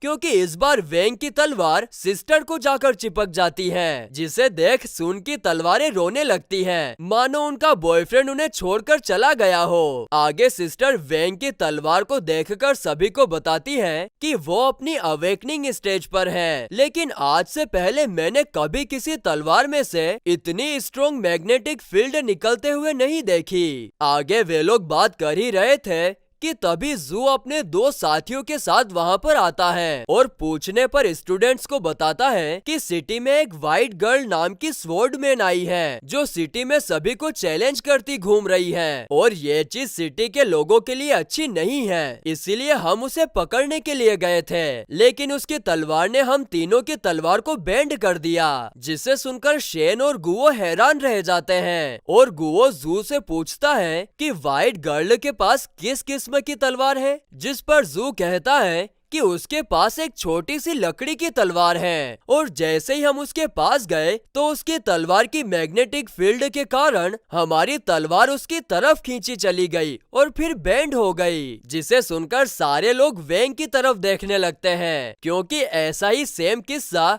अभी अभी उन लोगों के साथ भी हो चुका है। तभी जू को व्हाइट गर्ल के आने की खबर मिलती है, जिसे सुनकर अपने हीरोज भी उनके साथ लड़ने जाने की बात करते हैं, क्योंकि जू और उसके साथियों की तलवार अब किसी काम की नहीं रही थी, जिस पर जू भी एग्री करता है। तो दूसरी तरफ हम व्हाइट गर्ल को कुछ नकाब पोस्ट निंजास के साथ लड़ते हुए देखते हैं, जिनकी तलवारें भी बेंड हो गई थी। वहीं ये सब दूर से योशी को अपने असिस्टेंट के साथ देख रही थी। यहाँ पर असिस्टेंट योशिको से कहता है कि हमारा एक भी हथियार व्हाइट गर्ल के सामने नहीं टिका, अगर ऐसा ही चलता रहा तो हमारे पास एक भी वेपन नहीं बचेगा। तभी योशिको को पता चलता है कि जू अपने हीरोज के साथ यहीं पर आ रहा है, इसलिए वो मिशन को एबॉर्ट करने का डिसाइड करती है। वही निंजास के वहां से जाने के बाद गुओ, सुन और लिन तीनों एक साथ व्हाइट गर्ल पर अटैक कर देते हैं, लेकिन इसका कोई फायदा नहीं होता। व्हाइट गर्ल के सामने वे लोग टिक नहीं पाते। वहीं उनकी फाइट दूर से जू, वेंग और सिस्टर देख रहे थे। जू यहाँ पर वेंग से कहता है कि मास्टर आप कब अपना जलवा दिखाओगे, जिस पर वेंग कोई जवाब नहीं देता और अपनी तलवार से कहता है कि बस अब मस्ती बहुत हो गई, अभी फाइट करने का टाइम है, लेकिन उसकी तलवार उसकी एक नहीं सुनती। आगे सिस्टर भी तलवार से पूछती है कि आखिरकार तुम मुझसे क्यों चिपकी हुई हो, जिस पर तलवार कहती है कि मैं आपको पसंद करता हूँ। तो सिस्टर कहती है कि मुझे तो सिर्फ स्ट्रॉन्ग और दूसरों को प्रोटेक्ट करने वाले स्पिरिचुअल स्वॉर्ड ही पसंद आते हैं, जिस पर वेंग की तलवार कहता है कि मैं भी काफी ज्यादा स्ट्रॉन्ग हूँ, आप मुझे कमजोर मत समझो। तभी वहाँ पर जोरदार धमाका होता है, जिसके कारण सून नीचे गिरने ही वाली थी, मगर वेंग उसे पकड़ लेता है। वहीं गुओ और लीन भी व्हाइट गर्ल के सामने टिक नहीं पाते। इसके बाद व्हाइट गर्ल सिस्टर पर अटैक कर देती है, जिसे देखकर वेंग की तलवार उसे रोकती है और इसके कारण व्हाइट गर्ल की टोपी पर एक छोटा सा कट लग जाता है। वहीं व्हाइट गर्ल के फेस को देखकर वेंग को कुछ याद आता है और हम फ्लैशबैक में देखते हैं कि छोटा वेंग अपने डेट को तलवार लेने के लिए वापस लेकर आता है, लेकिन उस शॉपकीपर के पास स्वॉर्ड केस नहीं होती, इसीलिए वेंग के डैड सिर्फ स्वॉर्ड लेकर वहाँ से चले जाते हैं। तो प्रेजेंट में व्हाइट गर्ल वेंग की तलवार को देखकर समझ जाती है कि ये तो वही तलवार है जिसे मैं ढूंढ रही थी। इसके बाद वेंग अपनी तलवार व्हाइट गर्ल की तरफ दे मारता है, जिसके चलते व्हाइट गर्ल और उसकी तलवार एक हो जाती है। तभी सीन कट होता है और हम वेंग और जू को बात करते हुए देखते हैं, जिससे हमें पता चलता है कि जू ने एक बार फिर वेंग के लिए सब कुछ कवर कर लिया है, यानी कि उसने दुनिया को बताया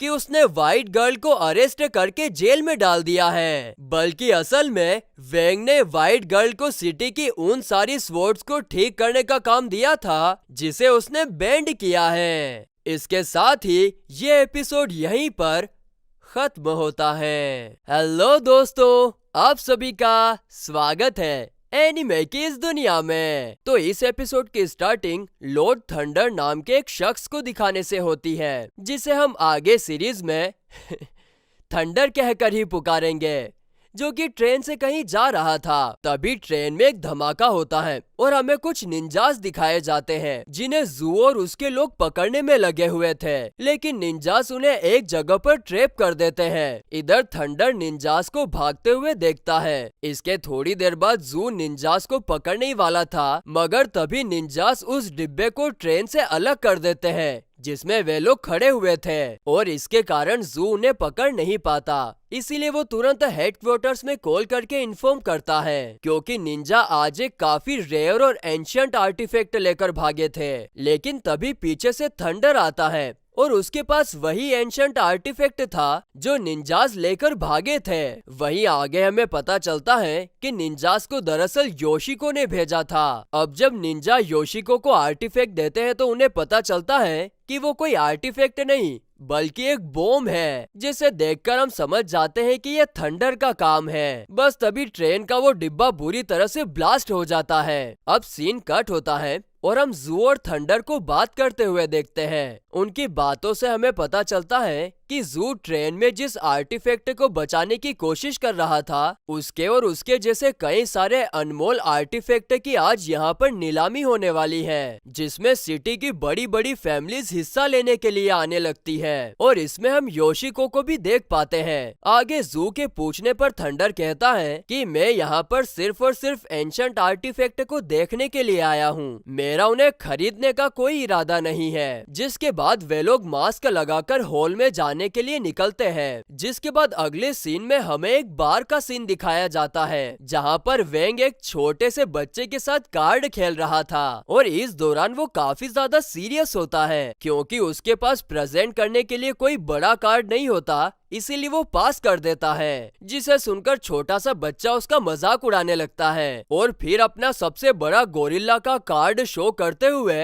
वेंग से कहता है, बच्चे तुम तो गए। उसके बाद गोरिल्ला वेंग को एक के बाद एक बड़े बड़े पंचेस मारता है, जिससे उसके हेल्थ पॉइंट कम होते हैं, और फिर इस तरह से अपना हीरो एक बच्चे से हार जाता है। अब ये चीज देखकर वो बच्चे उसका काफी बुरी तरीके से मजाक उड़ाते हैं कि वेंग तो काफी कमजोर है, और फिर जाते जाते वो बच्चे वेंग से कहते हैं कि पता है कि तुम क्यों हारे, क्योंकि तुम्हारे पास अच्छे कार्ड्स नहीं थे। तो दूसरी तरफ होस्ट नीलामी स्टार्ट करते हुए सारी रिच फैमिलीज का वेलकम करती है, कुछ इस तरीके से, आप सभी का स्वागत है। वही हम देखते हैं कि नीलामी में हिस्सा लेने के लिए सुन और टैंग की फैमिली भी आई हुई थी, जिसके थोड़ी देर बाद होस्ट नीलामी स्टार्ट करती है और इस ऑक्शन का पहला आइटम दिखाती है, जो कि एक एंशिएंट स्पिरिचुअल बुक थी। अब इसके लिए लोग मिलियंस में बोली लगाने लगते हैं। ये सब देखकर जू थंडर से कहता है कि क्या ये सब पागल हो गए हैं क्या, एक मामूली सी स्पिरिचुअल बुक के लिए इतना सारा पैसा पानी की तरह बहा रहे हैं। जिस पर थंडर उसे समझाते हुए कहता है कि वो कोई मामूली बुक नहीं है, दरअसल उसमें फॉरबिडन स्पेल्स लिखी हुई है, जो सुन और टैंग की फैमिली के पूर्वजों ने लिखे थे। साथ ही में थंडर अपने कैलकुलेशन के दम पर यह भी पता लगा लेता है कि इस बुक के लिए टैंग और सुन की फैमिली ही सबसे ज्यादा बोली लगा रही है। वहीं ये सब सुनने के बाद जू थंडर से पूछता है कि तुम नीलामी में हिस्सा क्यों नहीं ले रहे हो, जिस पर थंडर बड़े ही शानदार अंदाज में कहता है कि मैं गरीब हूँ। तो दूसरी तरफ हम वेंग को देखते हैं। वो एक कन्वीनियंट स्टोर से ढेर सारे ड्राई नूडल्स के पैकेट खरीदता है, क्योंकि उसके अंदर से वही कार्ड्स निकल रहे थे जिसके दम पर पिछली रात छोटे बच्चे ने उसे हराया था। लेकिन यहाँ पर भी उसका बैड लक इतना ज्यादा खराब होता है कि उसे एक भी बेहतरीन कार्ड नहीं मिलता। तो इधर ऑक्शन में एक रेड कलर की जींस की पैंट नीलामी के लिए आती है, जिसे देखकर जू का तो दिमाग चकराने लग जाता है कि अब जीन्स की पैंट कैसे नीलाम हो सकती है भाई। जिस पर एक बार फिर थंडर उसे बताता है कि यह कोई मामूली जीन्स की पैंट नहीं है, और इसे साबित करते हुए एक लड़की जींस की पैंट पर अंधाधुंध गोलियां चलाने लगती है, लेकिन उस पैंट को एक खरोच भी नहीं आती। ये देखकर वहाँ पर बैठी सारी फैमिलीज दंग रह जाती है। तो दूसरी तरफ हमें वेंग के मॉम डैड से पता चलता है कि यह रेड जीन्स की पैंट दरअसल वेंग की है, जिसे उसके डैड ने पुरानी जीन्स समझकर बाहर फेंक दिया था। वाह वाह वाह वाह, क्या बात है। तो वहीं जू इस पैंट को खरीदने के बारे में सोच रहा था कि यार ये तो मेरे बहुत काम आएगी, इसको तो ले लेना चाहिए। लेकिन जैसे ही पैंट की इनिशियल प्राइस, जो कि 5 मिलियन स्पिरिचुअल कॉइन्स थी, अनाउंस होती है, तो जू तो दंग रह जाता है, क्योंकि वो इतना ज्यादा पैसा स्पेंड नहीं कर सकता। अब इधर सारी फैमिलीज रेड जीन्स की पैंट को खरीदने के लिए बोली लगाने लगती है। दूसरी तरफ वेंग ने सारे ड्राई नूडल्स के पैकेट खाली कर दिए, लेकिन उसके हाथ एक भी काम का कार्ड नहीं लगता। अब इन सब के कारण उसे बहुत टेंशन होने लगती है, क्योंकि वो एक छोटे से बच्चे से नहीं हार सकता। अब हम देखते हैं कि इसी दौरान कन्वीनियंट स्टोर का ओनर उसी ऑक्शन को टीवी पर देख रहा था और उसकी आवाज सुनकर वेंग भी उसे देखने के लिए आता है। तो इस तरफ हॉल में अगला और आखिरी एंशंट आइटम नीलामी के लिए बाहर निकाला जाता है, जो कि और कुछ नहीं बल्कि वही एंशंट आर्टिफैक्ट था जिसे थंडर ने निंजा से बचाया था। और इस आर्टिफैक्ट का रियल नेम व्हाइट आई ब्लू ड्रैगन होता है, जिसे देखकर जू हैरान रह जाता है। तो थंडर उसे इस आर्टिफैक्ट की खूबियां बताते हुए कहता है कि जो कोई भी इसे ब्रेक करेगा, व्हाइट आई ब्लू ड्रैगन उसकी सारी इच्छाएं पूरी करेगा। वहीं नीलामी स्टार्ट होते ही सारी फैमिलीज एड़ी चोटी का जोर लगा देती है, क्योंकि सबको किसी भी हालत में इस आर्टिफैक्ट को खरीदना है, क्योंकि एक बार जो आर्टिफैक्ट उनके हाथ लग गया तो वो लोग अपनी सारी इच्छाएं पूरी कर सकते हैं। अब सभी बोली लगाने लगते हैं, लेकिन तभी योशी को 40 मिलियन स्पिरिचुअल कॉइन्स की बोली लगाती है, जिसे सुनकर सारी की सारी फैमिलीज चुप हो जाती है। और यहाँ पर योशी को कहती है कि उसके कैलकुलेशन के हिसाब से यहाँ पर ऐसा कोई नहीं है जो 40 मिलियन स्पिरिचुअल कॉइन से ज्यादा पैसा लगा सके। मगर तभी तभी तभी कहानी में ट्विस्ट आता है और थंडर 45 मिलियंस की बोली लगाता है, जिसे सुनकर जू एक बार फिर से हैरान रह जाता है। बेचारा जू तो हैरान होके ही मर जाएगा आज, क्योंकि थंडर ने तो कहा था कि उसके पास कोई स्पिरिचुअल कॉइन्स है ही नहीं। लेकिन इस पर थंडर कहता है कि मैंने जो भी कहा था वो सच कहा था, मेरे पास इतने सारे स्पिरिचुअल कॉइन्स नहीं थे, लेकिन अब रेड जीन्स पैंट की नीलामी होने के बाद मेरे पास इतने सारे कॉइन्स आ गए हैं, क्योंकि वो पैंट मेरे ही कलेक्शन में से थी। वहीं अब जब होस्ट थंडर को कंफर्म करने वाली थी कि तभी जू 87 मिलियन स्पिरिचुअल कॉइन्स की बोली लगा देता है। अरे देवा रे देवा, इस कंगाल के पास पैसे कहाँ से आ गए। अरे शोक मत हो, दरअसल ऐसा उसने वेंग के कहने पर किया था, और ये तो इतनी ज्यादा प्राइस होती है कि बाकी कोई इसके सामने बोली लगा ही नहीं पाता और आर्टिफैक्ट जू का हो जाता है। फिर रात होने पर जब जू उसे वेंग को देने जा रहा था, तभी हम देखते हैं कि थंडर उसका पीछा कर रहा था। उसे ये पता लगाना था कि आखिर जू के पीछे ये रियल बायर है कौन, और वो ये देखकर हैरान रह जाता है कि वो बायर और कोई नहीं बल्कि वेंग है। लेकिन थंडर को इससे कोई फर्क नहीं पड़ता, क्योंकि उसके हिसाब से आर्टिफैक्ट को खोलने का तरीका उसके अलावा और किसी को नहीं पता।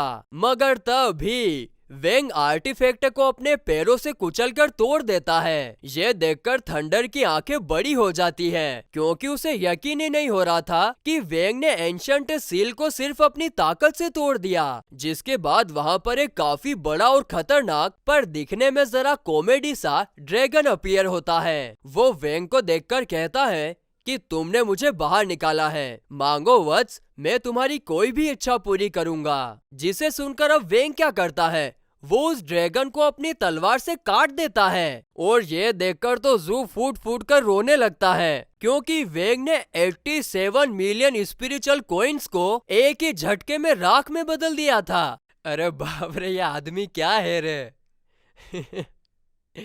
रुको जरा, अब आपको पता चलेगी कि वेंग ने ऐसा क्यों किया। वहीं इन सब के बाद वेंग को वो ड्रैगन गोल्डन कार्ड के रूप में मिल जाता है, जिसे देखकर अपना हीरो एटीट्यूड दिखाता है कि अब वो उस बच्चे को हरा देगा।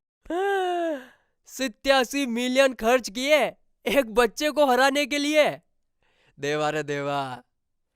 और फिर गाइस, इसी के साथ ये एपिसोड यहीं पर खत्म होता है। हेलो दोस्तों, आप सभी का स्वागत है एनिमे की इस दुनिया में। तो इस एपिसोड की स्टार्टिंग गुओ और वेंग को दिखाने से होती है। वो लोग कहीं पर जा रहे थे। जस्ट देन एक बाइक वाला काफी तेजी से उनके सामने से गुजरता है और ये देखकर गुओ गुस्से में उसे काफी कुछ भला बुरा कह देता है कि क्या तुम्हें बाइक चलाने की तमीज नहीं है क्या। लेकिन तभी वेंग उसे रोकता है क्योंकि वो बाइक वाला सामने से वापस आ रहा था, जिसे देखकर गुओ की फटकर 4 हो जाती है और वो वेंग से पूछता है कि क्या मैंने कुछ ज्यादा ही तेजी से बोल दिया क्या, जिस पर वेंग बोलता है हाँ भाई हाँ, तूने कुछ ज्यादा ही बोल दिया। दरअसल गुओ को यहाँ पर लग रहा था कि उसकी बातें सुनकर वो बाइक वाला उसे सबक सिखाने के लिए आ रहा है और इसीलिए वो दुबक कर वेंग के पीछे छुप जाता है। वहीं जब बाइक वाला वहाँ आकर रुकता है तो वे लोग उसको देखकर हैरान रह जाते हैं क्योंकि वो बाइक वाला और कोई नहीं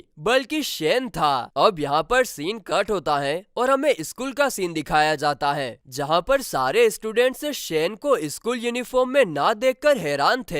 इसके बाद शेन शॉप ओनर को पैसे देकर बबल गम मांगता है, लेकिन शॉप ओनर उसका हुलिया देखकर घबराहट के मारे कुछ बोल नहीं पाता। इस पर शेन उसे धमकाने लगता है, लेकिन सही टाइम पर गुओ वहां आकर उसे अपने साथ लेकर जाता है। वहीं उनके वहां से जाने के बाद वेंग उस शॉपकीपर के सामने जाकर चुपचाप खड़ा हो जाता है। अब वो शॉपकीपर जैसे ही वेंग को देखता है वो बिना कुछ कहे ड्राई नूडल्स का पैकेट निकालकर शेन के पैसों के बदले उसे दे देता है। यहाँ पर सबको अच्छे से पता है भाई लोगों कि अपने वेंग को ड्राई नूडल बहुत पसंद है। अब दूसरी तरफ गुओ और शेन की बातों से हमें पता चलता है कि शेन ने किसी एक्सोर्सिस्ट टीम को ज्वाइन किया है जो कि सिटी में काफी टाइम से घूम रहे हैं और जिसे सिटी के बाकी के लोग बुरा समझते हैं और इसीलिए गुओ भी शेन को टीम छोड़ने के लिए कहता है, लेकिन शेन उसकी एक नहीं सुनता और इस पर दोनों की बहस होने लगती है। लेकिन तभी वेंग बीच में आकर शेन को ऊपर देखने के लिए कहता है क्योंकि वहाँ पर टीचर पेन खड़ी थी। इसके बाद टीचर पेन शेन को समझाने लगती है कि अगर उसे स्कूल में रहना है तो एक्सोर्सिस्ट टीम को छोड़ना पड़ेगा, लेकिन शेन उनकी भी एक नहीं सुनता। इधर बाहर से गुओ, वेंग और सून ये सब देख रहे थे। सून ये सब देखकर हैरान थी कि वेन ने एक्सोर्सिस्ट टीम को ज्वाइन किया है, इसीलिए वो इसके बारे में शेन के डैड को इन्फॉर्म करने के लिए कहती है, लेकिन गुओ इसके लिए मना कर देता है क्योंकि पिछली बार जब शेन ने लाइव स्ट्रीम पर एक लड़की को काफी एक्सपेंसिव गिफ्ट दिया था तब उसके डैड ने ऑलमोस्ट उसे मार ही डाला था। लेकिन अब उन्हें कुछ तो करना पड़ेगा, वो अपने दोस्तों को इस तरह से बिगड़ते हुए नहीं देख सकते। इसीलिए वेंग एक प्लान सजेस्ट करता है और उसके अनुसार सुन एक्सोर्सिस्ट टीम के 2 मवाली दिखने वाले लड़कों के सामने एकदम टॉप मॉडल बनकर जाएगी, इस उम्मीद में कि वे लोग उसको छेड़ने की कोशिश करेंगे और इस इंसिडेंट को गुओ और वेंग दूर खड़े होकर अपने कैमरे में रिकॉर्ड कर लेंगे और वीडियो रिकॉर्ड करने के बाद वो शेन को दिखाएंगे और वीडियो को देखकर शेन जरूर से टीम छोड़ देगा। अब जब प्लान के मुताबिक सुन उनके सामने से होकर जाती है तो वो दोनों उसे रोकते हैं और उसमें से एक लड़का अपनी जैकेट निकालने लगता है, जिसे देखकर सुन को लगता है कि उसके साथ कुछ तो बुरा होने वाला है, लेकिन ऐसा कुछ नहीं होता क्योंकि वो लड़का अपनी जैकेट निकालकर जमीन पर रखता है जहाँ पर पानी गिरा हुआ था ताकि सुन को वहाँ से जाने में कोई तकलीफ ना हो। अब ये सीन देखकर तीनों के तोते उड़ जाते हैं और वो सोचते हैं कि ये वीडियो दिखाकर तो हम शेन को बिल्कुल भी राजी नहीं कर पाएंगे। वो ये वीडियो देखकर तो एक्सोर्सिस्ट टीम बिल्कुल भी नहीं छोड़ेगा। अब वो ये सब सोच ही रहे थे कि तभी गुओ उन दोनों एक्सोर्सिस्ट को एक ओल्ड लेडी को घूरते हुए देखता है जो कि रोड क्रॉस करने की कोशिश कर रही थी, लेकिन वे लोग उसकी मदद नहीं करते। तभी आउट ऑफ नोवेयर शेन वहां आकर ओल्ड लेडी की मदद करने लगता है। अब ये देखकर वो दोनों एक्सोर्सिस्ट भागते हुए शेन को कहते हैं कि वहां से हट जाओ, वो लेडी एक डेमन है। और सच में वो लेडी एक डेमन में बदलकर शेन को दूर फेंक देती है, जिसे देखकर सुन समझ जाती है कि वे दोनों यहाँ पर डेमन को ट्रैक करते हुए आए हैं, इसीलिए वो भी लड़ने का डिसाइड करती है। जिसके बाद गुओ, सुन और शेन मिलकर उस डेमन को हरा देते हैं। अब इसके बाद गुओ और सुन एक्सोर्सिस्ट टीम के दोनों मेंबर से माफी मांगते हैं क्योंकि उन लोगों ने उन्हें बुरा समझा था। जिस पर एक्सोर्सिस्ट टीम का एक मेंबर कहता है कि हम लोग यहाँ पर 7 स्टार स्क्वाड के साथ मिलकर सिटी के डेमंस को खत्म करने का काम कर रहे हैं, लेकिन पता नहीं क्यों सिटी के काफी सारे लोग हमें तुम लोगों की तरफ बुरा ही समझते हैं। लेकिन सुन और गुओ बोलते हैं,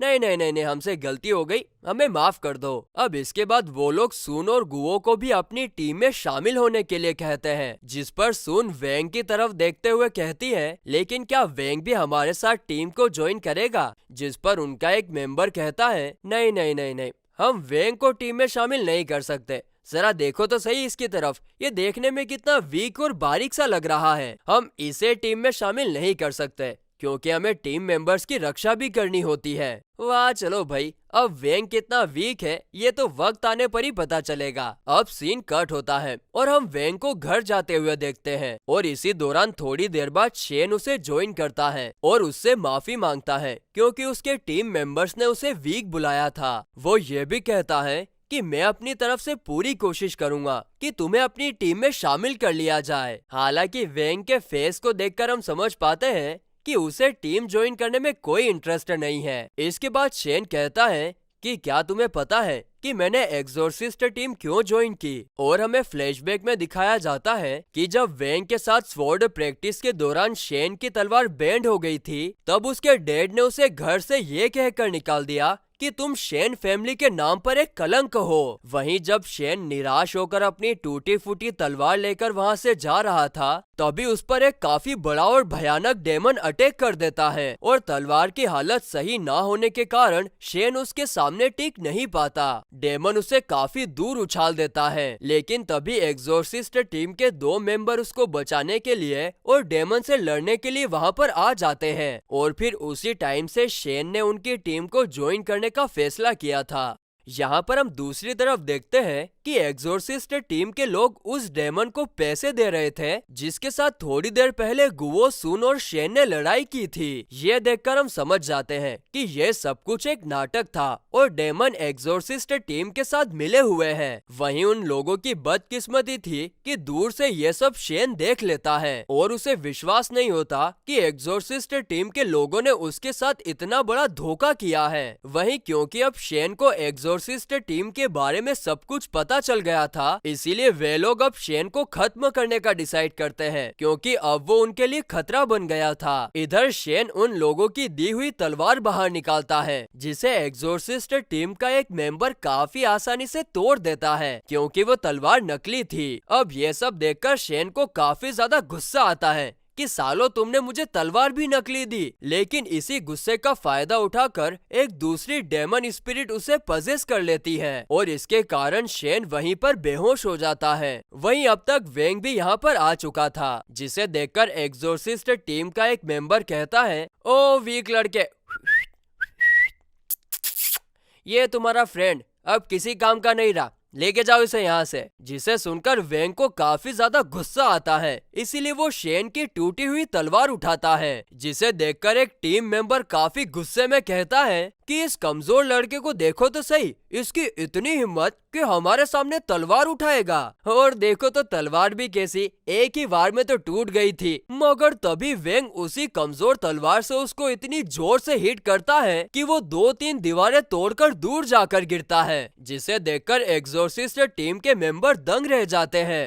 अरे बाप रे बाप, देवा रे देवा, इसको तो हमने भोला मानुस समझा रे, ये तो इतना स्ट्रॉन्ग निकला। और फिर इसी के चलते वो बाकी के डेमंस को वेंग पर अटैक करने के लिए कहते हैं, लेकिन वेंग उन सभी को इस तरह से पीटता है कि मानो वो उस कमजोर तलवार से क्रिकेट खेल रहा हो। ले छक्का, दे चौका, ले छक्का, धमाधम पीट देता है उनको। और इस क्रिकेट मैच के चलते सारे डेमंस एक एक करके वहाँ पर बनी सारी दीवारें तोड़कर दूर जाकर गिरने लगते हैं। ये सब देखकर दूसरा मेंबर वहाँ से भागने की कोशिश करता है, लेकिन एक 3 सर वाला डेमन उसके ऊपर आकर गिर जाता है, जिसके कारण वो वहीं पर फंस जाता है। वहीं वेंग खेल खत्म हो जाने के बाद देखता है कि उसके क्रिकेट खेलने की वजह से एक्सोर्सिस्ट टीम के अड्डे की पूरी तरह से 12 बज चुकी थी। इसके बाद जब वो पीछे मुड़कर देखता है तो वहाँ पर शेन खड़ा था जिसके ऊपर डेमन ने पूरी तरह से कब्जा कर लिया था और इसीलिए वो वेंग को अपना दुश्मन समझकर उसके ऊपर अपनी खानदानी तलवार के साथ अटैक कर देता है, जिससे बचकर वेंग समझ जाता है कि शेन अब पूरी तरह से डेमन के कंट्रोल में है और इसीलिए वो उसे फ्री करने का डिसाइड करता है। और इसके चलते अगली बार जब शेन वेंग पर अपनी तलवार से अटैक करता है तब वेंग शेन के माथे पर अपना हाथ लगाकर कोई स्पेल पढ़ता है और इसके चलते शेन के अंदर का डेमन बाहर निकलकर आसमान में चला जाता है। अब शेन को होश आ जाता है और वो वेंग को अपने सामने बेहोश पड़ा हुआ देखता है। वहीं जब वो वेंग के पास जाता है तो वेंग उससे थैंक्स बोलता है सारे डेमन्स को मारने के लिए और उसकी लाइफ को बचाने के लिए, और फिर वो दोबारा से बेहोश हो जाता है, जिसे सुनकर शेन को कुछ भी समझ नहीं आता और वो वेंग को उठाने की कोशिश करता है। और इसी के साथ ही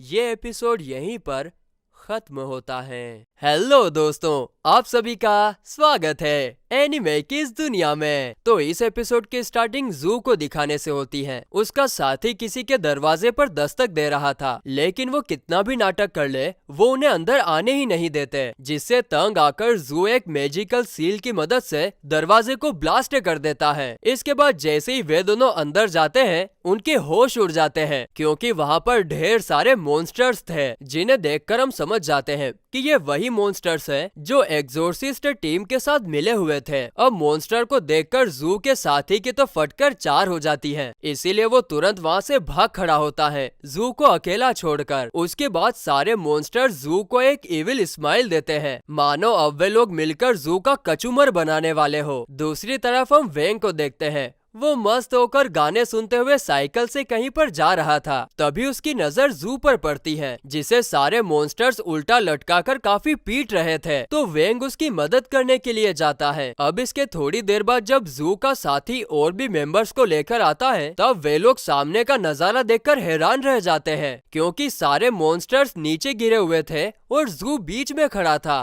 अब यह देखकर सब लोगों को लगता है कि जू ने अकेले ही सारे मॉन्स्टर्स को खत्म कर दिया, जिसे जू भी एक्सेप्ट करता है। लेकिन हम देखते हैं कि उनके चेहरे का हाल काफी ज्यादा खराब हो गया है, शायद मॉन्स्टर्स की पिटाई के कारण। तभी हमें एक छुपा हुआ स्पाई कैमरा दिखाया जाता है जिसने सब कुछ रिकॉर्ड कर लिया था। इसके बाद सीन कट होता है और हमें एक फंक्शन का सीन दिखाया जाता है जहाँ पर जू का सम्मान होने वाला है। हम देखते हैं कि वहाँ पर वेंग भी अपने दोस्तों के साथ आया है, जिसके बाद जू स्टेज पर आकर बढ़िया सी स्पीच देता है, जिस दौरान वो सभी लोगों को अपनी जर्नी के बारे में भी बताता है कि कैसे वो एक इंटर से 7 स्टार स्क्वाड टीम का लीडर बना, जिसमें वो डेमन किंग के हमले से लेकर एक दिन पहले मॉन्स्टर्स को हराने की बात भी करता है, जिसे सुनकर ऑडियंस में बैठे सभी लोग एक्साइटेड होकर जू के नाम का नारा लगाने लगते हैं कि जू कितना बढ़िया और ब्रेव है। अब ये देखकर जू भी एक्साइट होता है और हाथ ऊपर करके सभी को थैंक्स बोलने लगता है। तभी एकदम से लाइट चली जाती है और उसके वापस आने पर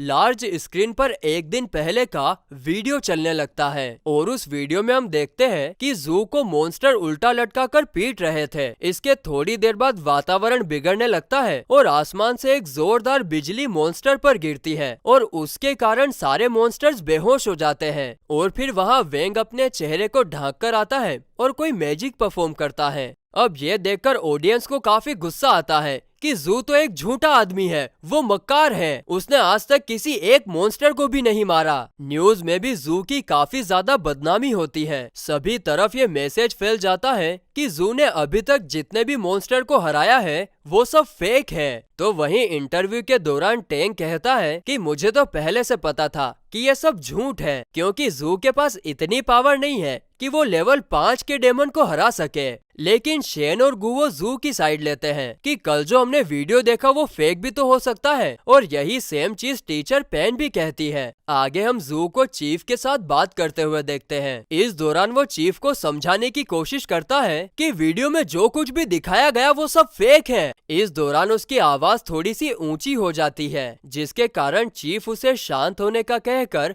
नीचे बैठने के लिए कहते हैं। अब क्योंकि जू के कारण 7 स्टार स्क्वाड की इमेज काफी डाउन हो गई थी, इसीलिए चीफ जू को कुछ दिनों के लिए सस्पेंड करते हैं। और फिर जब जू वहाँ से जाने लगता है तो वो उसे कहते हैं जाते जाते अपना बेच और तलवार भी ऑफिस में जमा करवा देना। और इस चीज का दर्द हम जू की आंखों में साफ देख पाते हैं। आगे जू बोलता है ठीक है, मैं करवा दूंगा, क्योंकि उसके पास और कोई चारा नहीं होता। वहीं जब वो चीफ के ऑफिस से बाहर आता है तो बाकी के टीम मेंबर्स उसे ही देख रहे थे। उन सबको जू के लिए बुरा लग रहा था, जिस पर जू कहता है नाना बच्चों, घबराने की कोई बात नहीं, मेरे अलावा भी तुम लोग काफी अच्छा काम करोगे। बस इतना कहते ही जू बिल्डिंग से बाहर निकल जाता है, मगर अपनी कार के पास आकर उसे याद आता है कि वो चाबियां तो ऑफिस में ही भूल गया। इसीलिए वो सोचता है कोई बात नहीं, मेरे पास तलवार है, उससे उड़कर चला जाऊंगा। लेकिन जैसे ही वो अपनी तलवार निकालने जाता है तो उसे याद आता है कि चीफ ने तो उसकी तलवार जब्त कर ली थी, जिसके चलते वो तुरंत ऑफिस में कार की चाबियां लेने के लिए जाता है। और जैसे ही वो दरवाजा ओपन करता है तो देखता है कि उसके सारे टीम मेंबर्स उसके जाने की खुशी में पार्टी कर रहे हैं, क्योंकि वो उनसे हद से ज्यादा काम करवाया करता था।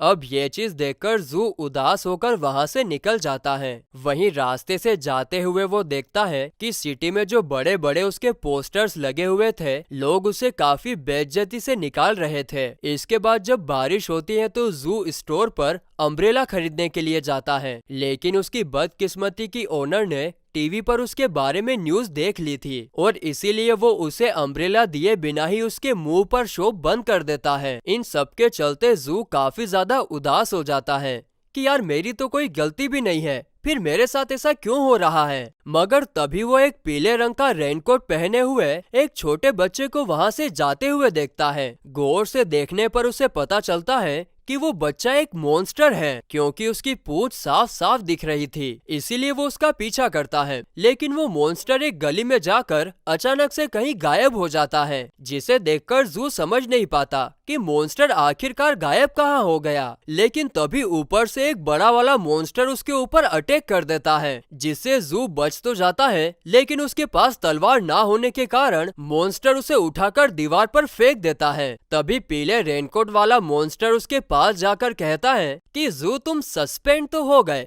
लेकिन अभी भी मॉन्स्टर का पीछा करने से बाज नहीं आए। जिसे सुनकर जू समझ जाता है कि यह सब एक ट्रैप था, जिस पर पीले वाला मॉन्स्टर कहता है नहीं नहीं नहीं, मैंने तुम्हें यहाँ पर इसलिए फंसाया ताकि मैं तुम्हें खत्म कर सकूं। इतना कहकर वो जू के गले पर नाइफ रखता है, लेकिन तभी वहाँ पर एक वेव सी आती है, जिसे देखकर पीले वाला मॉन्स्टर रुकता है, ये देखने के लिए कि ये वेव कहाँ से आ रही है। तभी वहाँ पर अपना हीरो वेंग आता है। अब उसे देखकर पीले वाला मॉन्स्टर हंसते हुए कहता है मुझे लगा कि कोई स्पेशल इंसान तुम्हें बचाने के लिए आया होगा, लेकिन ये तो एक स्कूल का स्टूडेंट है, अब ये भी यहाँ से जिंदा वापस नहीं जा पाएगा। इतना कहकर वो वेंग पर अटैक कर देता है, जिसके तुरंत बाद वहाँ पर एक काफी बड़ा धमाका होता है और अगले ही पल हम देखते हैं कि वेंग ने मॉन्स्टर को गायब कर दिया। इसके बाद वो जू के पास जाकर याददाश्त भुलाने वाला स्पेल पढ़ने वाला था कि तभी जू से रोकता है, जिसके बाद वेंग से उसे पता चलता है कि अभी तक जितने भी मॉन्स्टर्स को मारने का क्रेडिट उसे मिला था, दरअसल वो काम वेंग ने किया था। जिसके रिप्लाई में जू उससे पूछता है कि मास्टर आपने आखिरकार मुझे ही क्यों चुना, आपके सारे कारनामों का क्रेडिट देने के लिए। जिस पर वेंग रिप्लाई देता है क्योंकि तुम उसे डिजर्व करते हो। भले ही तुम्हारे पास इतनी पावर नहीं थी कि तुम डेमन किंग को हरा सको, लेकिन तुमने बिना अपनी जान की परवाह किए बचपन में मुझे डेमन किंग के हमले से बचाया था। भले ही तुमने शेडो ऑर्गेनाइजेशन को ना पकड़ा हो, लेकिन ये बात मैं काफी अच्छे से जानता हूँ कि उसे पकड़ने के लिए तुमने पूरी मेहनत करी थी और इसीलिए तुम सारी चीजों के लिए पूरे हकदार हो, और इसीलिए सारे कारनामों का क्रेडिट देने के लिए मैंने तुम्हें चुना। अब इस पर जू कुछ कहने ही वाला था कि तभी वेंग उसके सामने एक ब्लू और एक रेड कलर की पिल प्रेजेंट करता है और कहता है कि अगर तुम ब्लू पिल को खाते हो तो 100% फॉरबिडन स्पेल एक्टिव होगा, और इसके चलते वर्ल्ड के सभी लोगों को पिछले 2 दिन में जो कुछ भी हुआ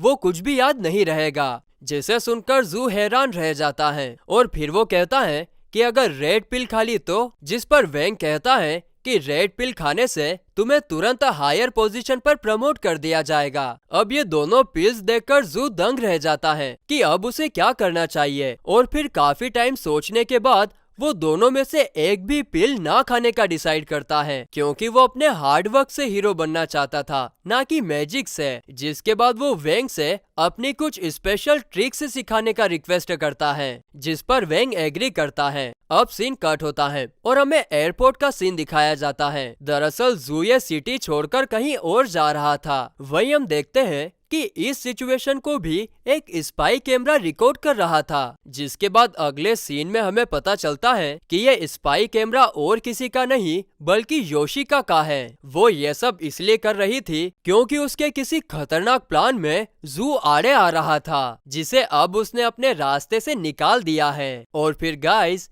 इसी के साथ ये एपिसोड यहीं पर खत्म होता है। हेलो दोस्तों, आप सभी का स्वागत है एनिमे की इस दुनिया में। तो इस एपिसोड की स्टार्टिंग गुओ और शेन को दिखाने से होती है। वे लोग अगले दिन होने वाले गाला फेस्टिवल के बारे में बात कर रहे थे, जिस दौरान गुओ के पूछने पर शेन बताता है कि वो लिन को अपने साथ लेकर जाने के बारे में सोच रहा है। जिसे सुनकर लिन, जो कि वहाँ से गुजर रही थी, वो साफ साफ मना कर देती है और कहती है कि कल उसे काफी इम्पोर्टेंट काम है, इसीलिए वो गाला फेस्टिवल नहीं जाने वाली है। अब क्योंकि यहाँ पर शेन का पोपट हो चुका था, इसलिए गुओ उस पर जोर जोर से हंसने लगता है, जिसे देखकर शेन उससे पूछता है तो तुम किसे लेकर जाने वाले हो। जिस पर गुओ काफी एटीट्यूड से कहता है कि मैं योशिको को इनवाइट करने वाला हूँ। जिस पर शेन कहता है सपने देखना बंद करो, तुम उसे डिजर्व नहीं करते। इस पर गुओ कहता है कि योशिको इस सिटी में न्यू है और उसके ज्यादा फ्रेंड्स भी नहीं है, इसीलिए मैं इस अपॉर्चुनिटी का फायदा उठाकर उसे गाला फेस्टिवल में चलने के लिए पूछूंगा। और तभी अचानक से गुओ टॉपिक चेंज करते हुए कहता है शेन, तुम्हें सून को लेकर जाना चाहिए। जिस पर शेन मना करता है क्योंकि उसे लगता है कि वो सून के लायक नहीं है। जिस पर गुओ उसे काफी मोटिवेट करता है, तुम कर सकते हो। और उसकी बात सुनकर शेन सून को इनवाइट करने के लिए जाता है, लेकिन बेचारे की फूटी किस्मत, उसका एक बार फिर से बड़े वाला पोपट हो जाता है, क्योंकि सून तो वेंग को अपने साथ गाला फेस्टिवल में चलने के लिए पूछ रही थी और उस पर वेंग हाँ भी कर देता है। तभी सीन कट होता है और हम शेन को घर जाते हुए देखते हैं। सामने से गुओ आ रहा था और उसके पास फूलों का गुलदस्ता था और उसकी आंखें नम थी। दोनों एक दूसरे को देखकर पहले तो जोर जोर से पागलों जैसे हंसने लगते हैं, लेकिन तुरंत बाद एक दूसरे से चिपककर जोर जोर से रोने लगते हैं, क्योंकि दोनों को अभी तक कोई लड़की नहीं मिली थी। इसके बाद सीन गाला फेस्टिवल की तरफ शिफ्ट होता है, जहाँ पर हम गुओ और वेंग को बात करते हुए देखते हैं। उनकी बातों से हमें पता चलता है कि गुओ और शेन को कोई लड़की ना मिलने के कारण उन्होंने एक साथ फेस्टिवल में आने का डिसाइड किया है। जिसके बाद सून सभी को गाला फेस्टिवल में वेलकम करती है, क्योंकि जिस जगह पर गाला फेस्टिवल हो रहा है वो दरअसल उसी की फैमिली की जगह थी। आगे वो ये भी कहती है कि फेस्टिवल के खत्म होते होते सभी को हमारी फैमिली की प्राचीन छड़ी के दर्शन करवाए जाएंगे, जो कि एक लोटस पूल में से बाहर आएगी। इसके बाद हम देखते हैं कि सून के कहने पर वेंग को वीआईपी एंट्री दी जाती है। जिसके बाद सीन वेंग और सून पर शिफ्ट होता है, जहाँ पर सून वेंग से पूछती है कि क्या तुम्हें याद है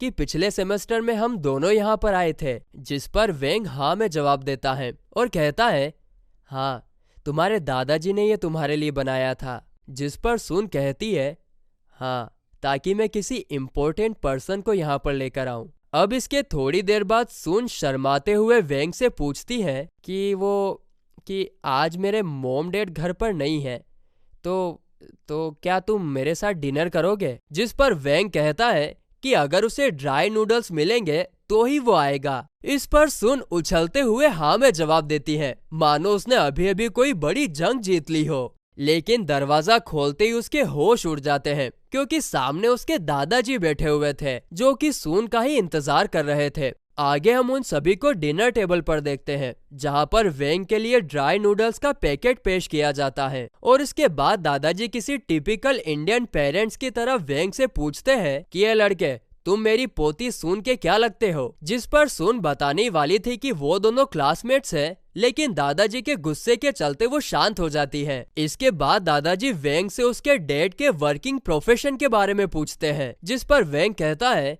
कि वो घर से ही वेब आर्टिकल लिखने का काम करते हैं। साथ ही में वो ये भी कहता है कि उसके डैड ग्रेजुएट भी नहीं है, जिसे सुनकर दादाजी को काफी गुस्सा आता है। लेकिन वो शांत रहकर वेंग से पूछते हैं कि तुम अभी किस फेज पर हो। जिस पर वेंग बताता है कि वो लेवल 5 के प्राइमरी फाउंडेशन फेज पर है, जिसे सुनकर दादाजी का गुस्सा तो 7वें आसमान पर पहुंच जाता है, क्योंकि सुन गोल्डन फेज पर है और वेंग उसके आसपास भी नहीं, जिसके चलते वो उन दोनों को तुरंत यहाँ से बाहर जाने के लिए कहता है। लेकिन वहाँ पर खड़ा गार्ड दादाजी को शांत करते हुए कहता है कि आपको फैमिली के रूल्स को नहीं भूलना चाहिए, जिसमें किसी भी मेंबर को फैमिली में ऐड करने से पहले उनका 3 टेस्ट ट्रायल किया जाता है, जिसके लिए दादाजी एग्री करते हुए वेंग को टेस्ट के लिए तैयार होने को कहते हैं। इसके बाद सब लोग घर से बाहर आते हैं। अब यहाँ पर सून के दादाजी फर्स्ट टेस्ट देने के लिए आगे बढ़ते हैं, जो कि थी एक मशीन जिसके ऊपर एक बड़े हैमर से उन्हें मारना था। और जब दादाजी ये टेस्ट परफॉर्म करते हैं तो उनका स्कोर अभी तक का सबसे हाईएस्ट स्कोर निकलता है, जिसे देखकर सारे बॉडीगार्ड्स दादाजी की वाहवाही करने लगते हैं।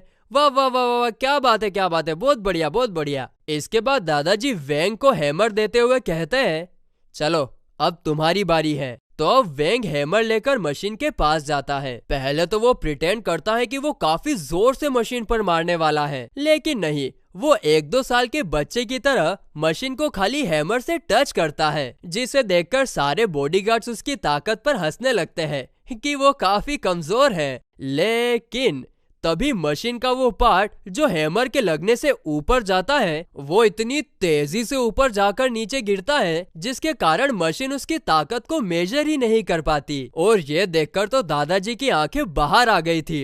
और अब बाप रे, अब बारी थी दूसरे टेस्ट की, जिसमें तीर कमान का यूज करके एक जलती हुई लालटेन पर निशाना लगाना था। लेकिन यहाँ पर ट्विस्ट ये था कि वो लालटेन 2 बॉडीगार्ड्स सामने वाली पहाड़ी पर पकड़े हुए थे, जिसे देखकर सून तो घबरा जाती है और कहती है कि ये तो काफी दूर है। लेकिन दादाजी उसकी एक नहीं सुनते और टेस्ट परफॉर्म करते हैं। अब वो तीर चलाते तो है, लेकिन उनका निशाना चूकने ही वाला था। लेकिन गार्ड बेईमानी से लालटेन को थोड़ा सा खिसका देता है, जिसके कारण निशाना बरोबर लालटेन पर लग जाता है। अब इसके बाद वेंग की बारी थी। यहाँ पर दादाजी उसे कहते हैं कि अगर तुम्हारा निशाना चूका तो तुम हार जाओगे और तुम्हें यहाँ से बाहर जाना पड़ेगा। जिसके बाद वेंग अपना तीर छोड़ता है, जो कि काफी तेजी से उन दोनों गार्ड्स के ऊपर से निकल जाता है। यह देखकर दादाजी वेंग को हार मानकर यहाँ से जाने के लिए कहते हैं, मगर वेंग कहता है, रुको, जरा तीर को हवा में उड़ने तो दो। वहीं हम देखते हैं कि वो तीर पूरी पृथ्वी का एक गोल चक्कर लगाकर वापस आता है और जिस पहाड़ी पर लालटेन्स रखे हुए थे वो पूरी पहाड़ी को ही उड़ा देता है, जिसे देखकर दादाजी के साथ साथ सून भी हैरान रह जाती है। अब ये सब देखकर तो दादाजी का ईगो पूरी तरीके से हर्ट हो चुका था कि मुझे कोई कैसे हरा सकता है, और इसीलिए वो थर्ड और लास्ट राउंड में वेंग के साथ लड़ने का डिसाइड करते हैं, जिस पर गार्ड और सून उन्हें रोकने की कोशिश कर रहे थे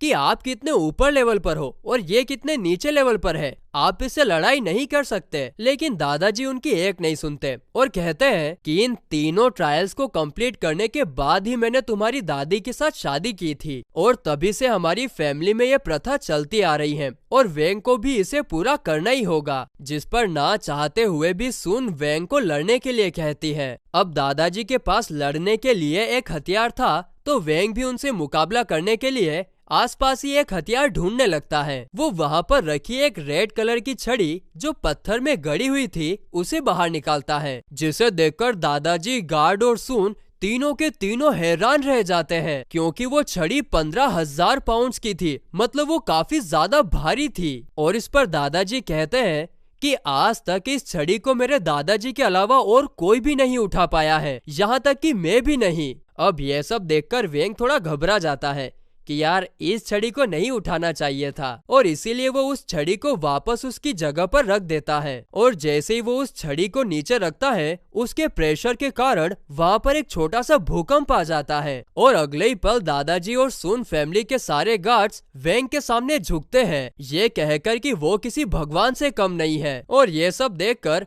वेंग हैरान सा चेहरा बनाए हुए वहाँ चुपचाप खड़ा हुआ था।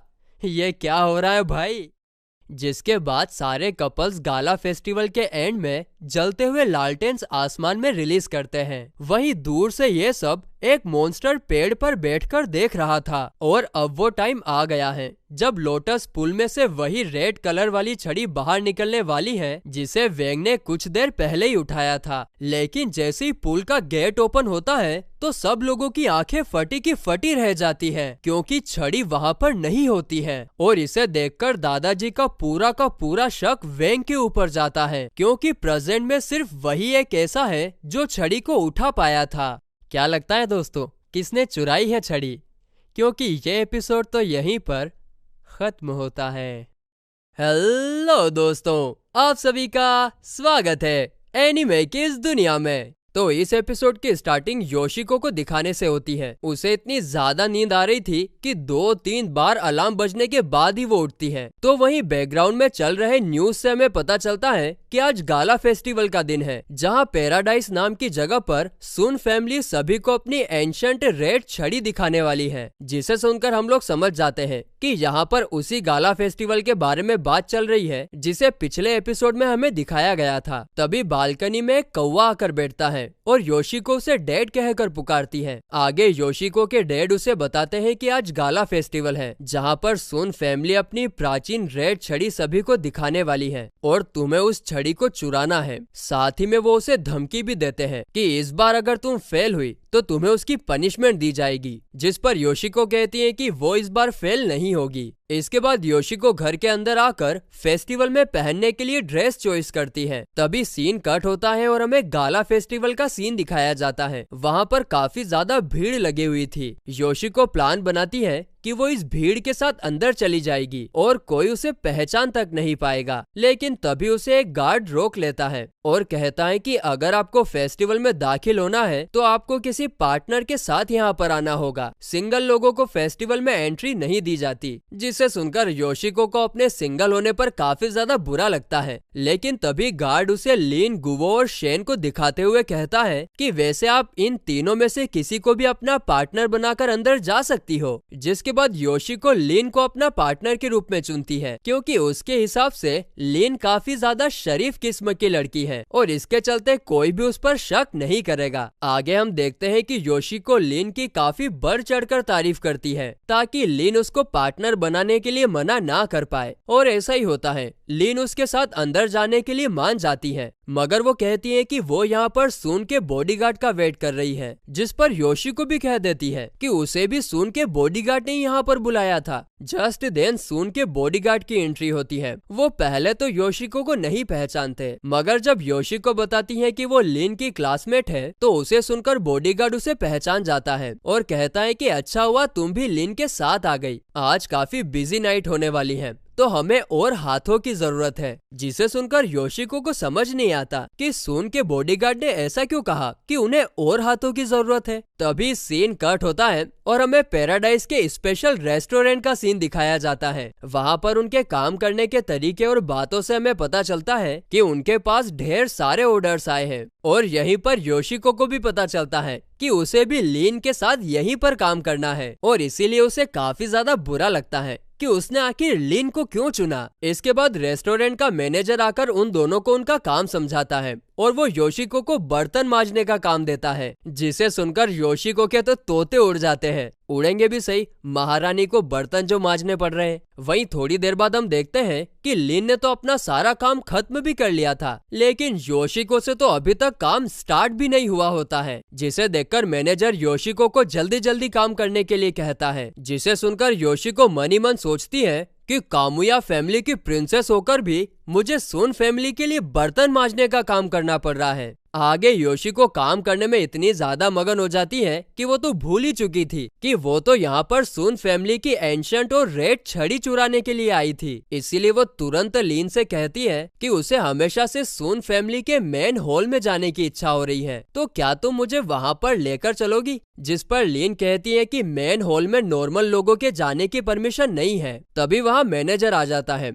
और उन दोनों को डिश और ड्रिंक्स मेन हॉल में लेकर जाने के लिए कहता है और उसके कहे अनुसार योशिको डिश की बजाय ड्रिंक्स लेकर जाने का डिसाइड करती है। जिसके बाद हम उसे पहाड़ की तरह एक के ऊपर एक रखे हुए ग्लासेस को अपने सर पर उठाकर लेकर जाते हुए देखते हैं और जैसे तैसे करके वो सारे ग्लासेस अपनी जगह पर रख देती है। तभी लॉर्ड थंडर उसके पास आकर उसकी खूबसूरती की तारीफ करते हुए उसके साथ फ्लर्ट करने की कोशिश करता है। अब लॉर्ड थंडर के इतने चीप बिहेवियर को देखकर योशिको डिसाइड नहीं कर पाती कि लॉर्ड थंडर के साथ जाए या फिर यहाँ से भाग जाए, लेकिन क्योंकि उसे सून फैमिली की रेड छड़ी को चुराना था, इसीलिए वो लॉर्ड थंडर से दूर जाने का डिसाइड करती है। इसके बाद लिन जब कुछ काम कर रही थी, तब योशिको अपने दिमाग के घोड़े दौड़ाते हुए किसी तरह से उसके ऊपर ड्रिंक्स गिरा देती है और फिर वो उसे साफ करने के बहाने मेन हॉल के बाथरूम की तरफ लेकर जाती है, लेकिन गार्ड उसे रोक लेता है और कहता है कि यहाँ पर नॉर्मल इंसान को जाने की परमिशन नहीं है। लेकिन योशिको उससे कहती है कि तुम्हें शर्म नहीं आती कि एक लड़की यहाँ पर पूरी तरीके से भीगी हुई है और तुम उसे बाथरूम में जाने से रोक रहे हो, जिसे सुनकर बेचारा गार्ड शर्मिंदा होकर उन दोनों को मेन हॉल की तरफ जाने देता है। वहीं जब लिन बाथरूम में थी, तब योशिको बाहर सोचती है कि आखिर रेड छड़ी किस रूम में रखी होगी। इसके बाद जब लिन बाथरूम से बाहर आती है, तब वो उसी को सीधे सीधे पूछ लेती है कि क्या तुम्हें पता है कि सून फैमिली की प्राचीन रेड छड़ी आखिर कहाँ रखी होगी, जिस पर लिन उसे बता देती है कि हाँ, वो बेसमेंट के एक रूम में रखी है। अब ये पता चलते ही योशिको तुरंत बेसमेंट की तरफ जाने लगती है। तो दूसरी तरफ हमें पिछले एपिसोड का सीन दिखाया जाता है, जब वेंग ने रेड छड़ी उठाकर दादाजी, गार्ड और सून को हैरान कर दिया था। इसके बाद दादाजी और सारे गार्ड्स वेंग के सामने झुककर उसे लॉर्ड कहकर पुकारते हैं और इसके बाद रूम से बाहर जाते जाते भी दादाजी वेंग को मास्टर वेंग कहकर पुकारते हैं, जिसे सुनकर योशिको कहती है कि आखिर सून के दादाजी लेवल 5 के वेंग को मास्टर कहकर क्यों पुकार रहे हैं। लेकिन तभी उसकी नजर रूम में रखी रेड छड़ी पर पड़ जाती है। तभी सीन कट होता है और हम सभी कपल्स को लालटेन हवा में उड़ाते हुए देखते हैं, जिसके बाद योशिको रेड छड़ी के पास जाती है और मन में कहती है कि आखिरकार वो इस मिशन को कंप्लीट करने में कामयाब हो ही गई। अब पता नहीं दोस्तों, ये इस रेड छड़ी का क्या करने वाली है, ये तो हमें अगले एपिसोड में ही पता चलेगा। ये एपिसोड तो यहीं पर खत्म होता है। हेलो दोस्तों, आप सभी का स्वागत है एनिमे की इस दुनिया में। तो इस एपिसोड की स्टार्टिंग पैराडाइज को दिखाने से होती है, जहां पर 7 स्टार स्क्वेड मेंबर्स सून फैमिली की रेड छड़ी को ढूंढ रहे थे। उन्हें यकीन नहीं हो रहा था कि रेड छड़ी को कोई चुरा भी सकता है। वहीं दूसरी तरफ दादाजी वेंग के पैर पड़कर उसे छड़ी वापस देने के लिए कहते हैं, क्योंकि उन्हें लग रहा था कि उनकी बातों का बुरा मानकर वेंग ने छड़ी को गायब कर दिया है। तभी सून उन्हें उठाते हुए कहती है, ऐसा मत कीजिए, आप काफी अजीब लग रहे हो। तभी एंट्री होती है लॉर्ड थंडर की। वो सुन के दादाजी से कहता है कि आप वेंग को गलत समझ रहे हो, क्योंकि वो चोरी कर ही नहीं सकता, वो तो पूरी शाम सून के साथ था। और इस पर सून भी एग्री करती है। आगे लॉर्ड थंडर कहता है कि मेरे नॉलेज के अनुसार रेड छड़ी अपनी इच्छा के मुताबिक कभी भी छोटी बड़ी हो सकती है और इस हिसाब से वो इसी रूम में प्रेजेंट है। जिसके बाद वो लेंस निकालकर दादाजी को छड़ी जहाँ पर रखी हुई थी वहाँ देखने के लिए कहता है, क्योंकि जरूर छड़ी छोटी हो गई होगी। लेकिन ना ही दादाजी को और ना ही लॉर्ड थंडर को लेंस से देखने पर वहाँ पर कोई छड़ी दिखाई देती है और इससे लॉर्ड थंडर का बड़े वाला पोपट हो जाता है, क्योंकि वो होशियार बन के बता रहा था कि मैं तो बहुत इंटेलिजेंट हूँ। वहीं वेंग साइड में खड़ा खड़ा सोच रहा था कि क्या लोग हैं यार ये। फिर वो सभी का ध्यान अपनी तरफ करते हुए कहता है कि क्यों इतनी मेहनत कर रहे हो, हमें सीसीटीवी फुटेज देख लेनी चाहिए। जिसे सुनकर दादाजी और लॉर्ड थंडर हैरान रह जाते हैं, क्योंकि इतनी छोटी सी बात उनके दिमाग में नहीं आई। अब आगे जब वे लोग सीसीटीवी फुटेज चेक करते हैं तो उन्हें पता चलता है कि छड़ी को चुराने वाला और कोई नहीं बल्कि योशिको है। इसके बाद हमें अंडरग्राउंड पहाड़ी दिखाई जाती है, जहां पर योशिको अपने साथियों के साथ कोई रिचुअल परफॉर्म कर रही थी। लेकिन रिचुअल के बीच में उसका फोन रिंग होने लगता है, जो कि सून कर रही थी। लेकिन योशिको फोन कट करके रिचुअल कंटिन्यू करती है, मगर एक बार फिर सून का कॉल आता है और इस बार योशिको उसे उठा लेती है। और जैसे ही योशिको फोन उठाती है, सून उस पर बरस पड़ती है, चोरनी कहीं की, मेरी छड़ी वापस ला कर दो। जिसे सुनकर योशिको फोन कट करके उसे लावा में फेंक देती है। तो वहीं बाहर गुवो सून से कहता है कि सून, घबराने की कोई बात नहीं है, मेरे पास इससे भी बेहतर आइडिया है और उसे योशिको इग्नोर नहीं कर पाएगी, उसे बाहर आना ही पड़ेगा। इसके बाद वो लोग जोर जोर से म्यूजिक बजाने लगते हैं और गुवो जोर जोर से गाना गाने लगता है, मैं हूँ जियान, मैं हूँ बड़ा ताकतवर, मेरा गला है बहुत सुरीला। और इसे योशिको सहन नहीं कर पाती है। वो बीच में ही रिचुअल छोड़कर अपने बॉडीगार्ड के साथ बाहर आती है और सुन उसे उसकी छड़ी वापस देने के लिए कहती है, जिस पर योशिको कहती है कि मेरे पास कोई छड़ी वड़ी नहीं है, जिस पर सुन उसे सीसीटीवी फुटेज दिखाकर कहती है कि मेरे पास सबूत है कि तुम बेसमेंट में गई थी। इस पर योशिको कहती है कि हाँ मैं गई तो थी, लेकिन मैंने वहाँ से कुछ भी नहीं लिया। जिसे सुनकर सुन, शेन और गुवो योशिको की काफी ज्यादा बुराई करने लगते हैं और इसे सुनकर योशिको को काफी ज्यादा गुस्सा आता है। इसीलिए वो अपने बॉडीगार्ड्स को इन तीनों को खत्म करने का ऑर्डर देकर वापस अंदर चली जाती है। जिसके बाद हम देखते हैं कि सारे बॉडीगार्ड्स इन तीनों को चारों तरफ से घेर लेते हैं। तभी गुवो को याद आता है कि वेंग कहाँ पर चला गया। तो दूसरी तरफ जब योशिको सीढ़ियां चढ़कर भाग रही थी, तब वो अपने सामने वेंग को देखती है, जो उसे रेड छड़ी वापस देने के लिए कहता है। लेकिन योशिको फिर मना करती है कि उसके पास कोई छड़ी नहीं है। वहीं कुछ दूर जाने पर योशिको को एक बार फिर वेंग दिखता है, जो उससे छड़ी के बारे में पूछता है और ऐसा कई बार होता है और इससे उन दोनों को गुस्सा आ जाता है। और फिर योशिको एक बड़ा सा मॉन्स्टर वेंग के ऊपर रिलीज कर देती है और कहती है, ये लो तुम्हारी छड़ी, और फिर वो वहाँ से जाने लगती है। लेकिन थोड़ा सा ऊपर जाने पर वो फिर से वेंग को अपने सामने पाती है और मॉन्स्टर तो साइड में बेहोश पड़ा हुआ था। ये देखकर योशिको और 3 खतरनाक मॉन्स्टर्स को समन करती है, लेकिन वेंग के सामने तो सब बच्चे ही हैं। वेंग एकदम हीरो के माफिक तलवार से उन तीनों मॉन्स्टर्स को एक एक करके खत्म कर देता है। अब ये देखकर तो योशिको के होश उड़ जाते हैं और फिर वो और भी मॉन्स्टर को समन करने ही वाली थी कि तभी वेंग फुर्ती दिखाते हुए उस ब्लैक मैजिक के पेज को ही काट देता है, जिससे योशिको मॉन्स्टर्स को समन कर रही थी। जैसे ही वो पेज कटता है तो योशिको बोलती है कि ये तुमने क्या किया पागल, और उसके अगले ही पल उस पेज में से ब्लैक एनर्जी निकलती है और उन दोनों को निगल जाती है।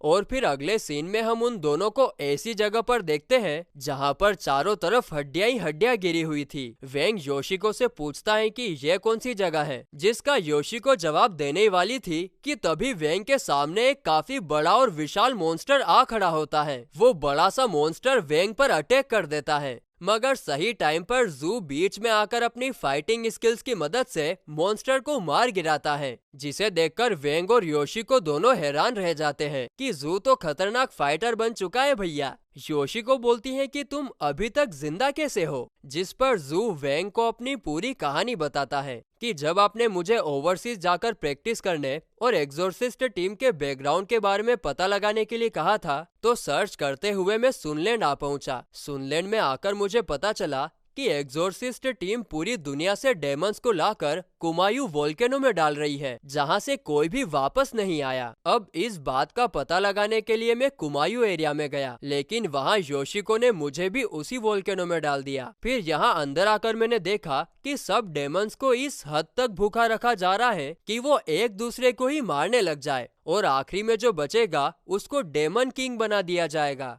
ये सब सुनने के बाद योशिको कहती हैं कि जू सही कह रहा है। वोल्केनो में जो सील डेमंस को रोकने के लिए लगी हुई थी, वो डेमंस का भार संभाल ही नहीं पा रही थी, और जब डेमन क्रिएट होने ही वाला था कि वो कमजोर पड़ गई, और इसीलिए मैं सुन की छड़ी चुराने गई ताकि उसकी मदद से मैं सील को और ताकतवर बना सकूं और डेमंस को अंदर तब तक कैद करके रख पाऊं जब तक कि हमें डेमन किंग नहीं मिल जाता। लेकिन जब मैं छड़ी उठाने गई तो वो मुझसे उठ ही नहीं पाई। अब ये सब बातें चली रही होती है कि आसपास कई सारे डेमंस आ जाते हैं। उन सबको देखकर वेंग बोलता है कि इन सबसे बचने का एक ही रास्ता है कि वोल्केनो की सील को ब्रेक करनी होगी। योशिको कहती है, क्या?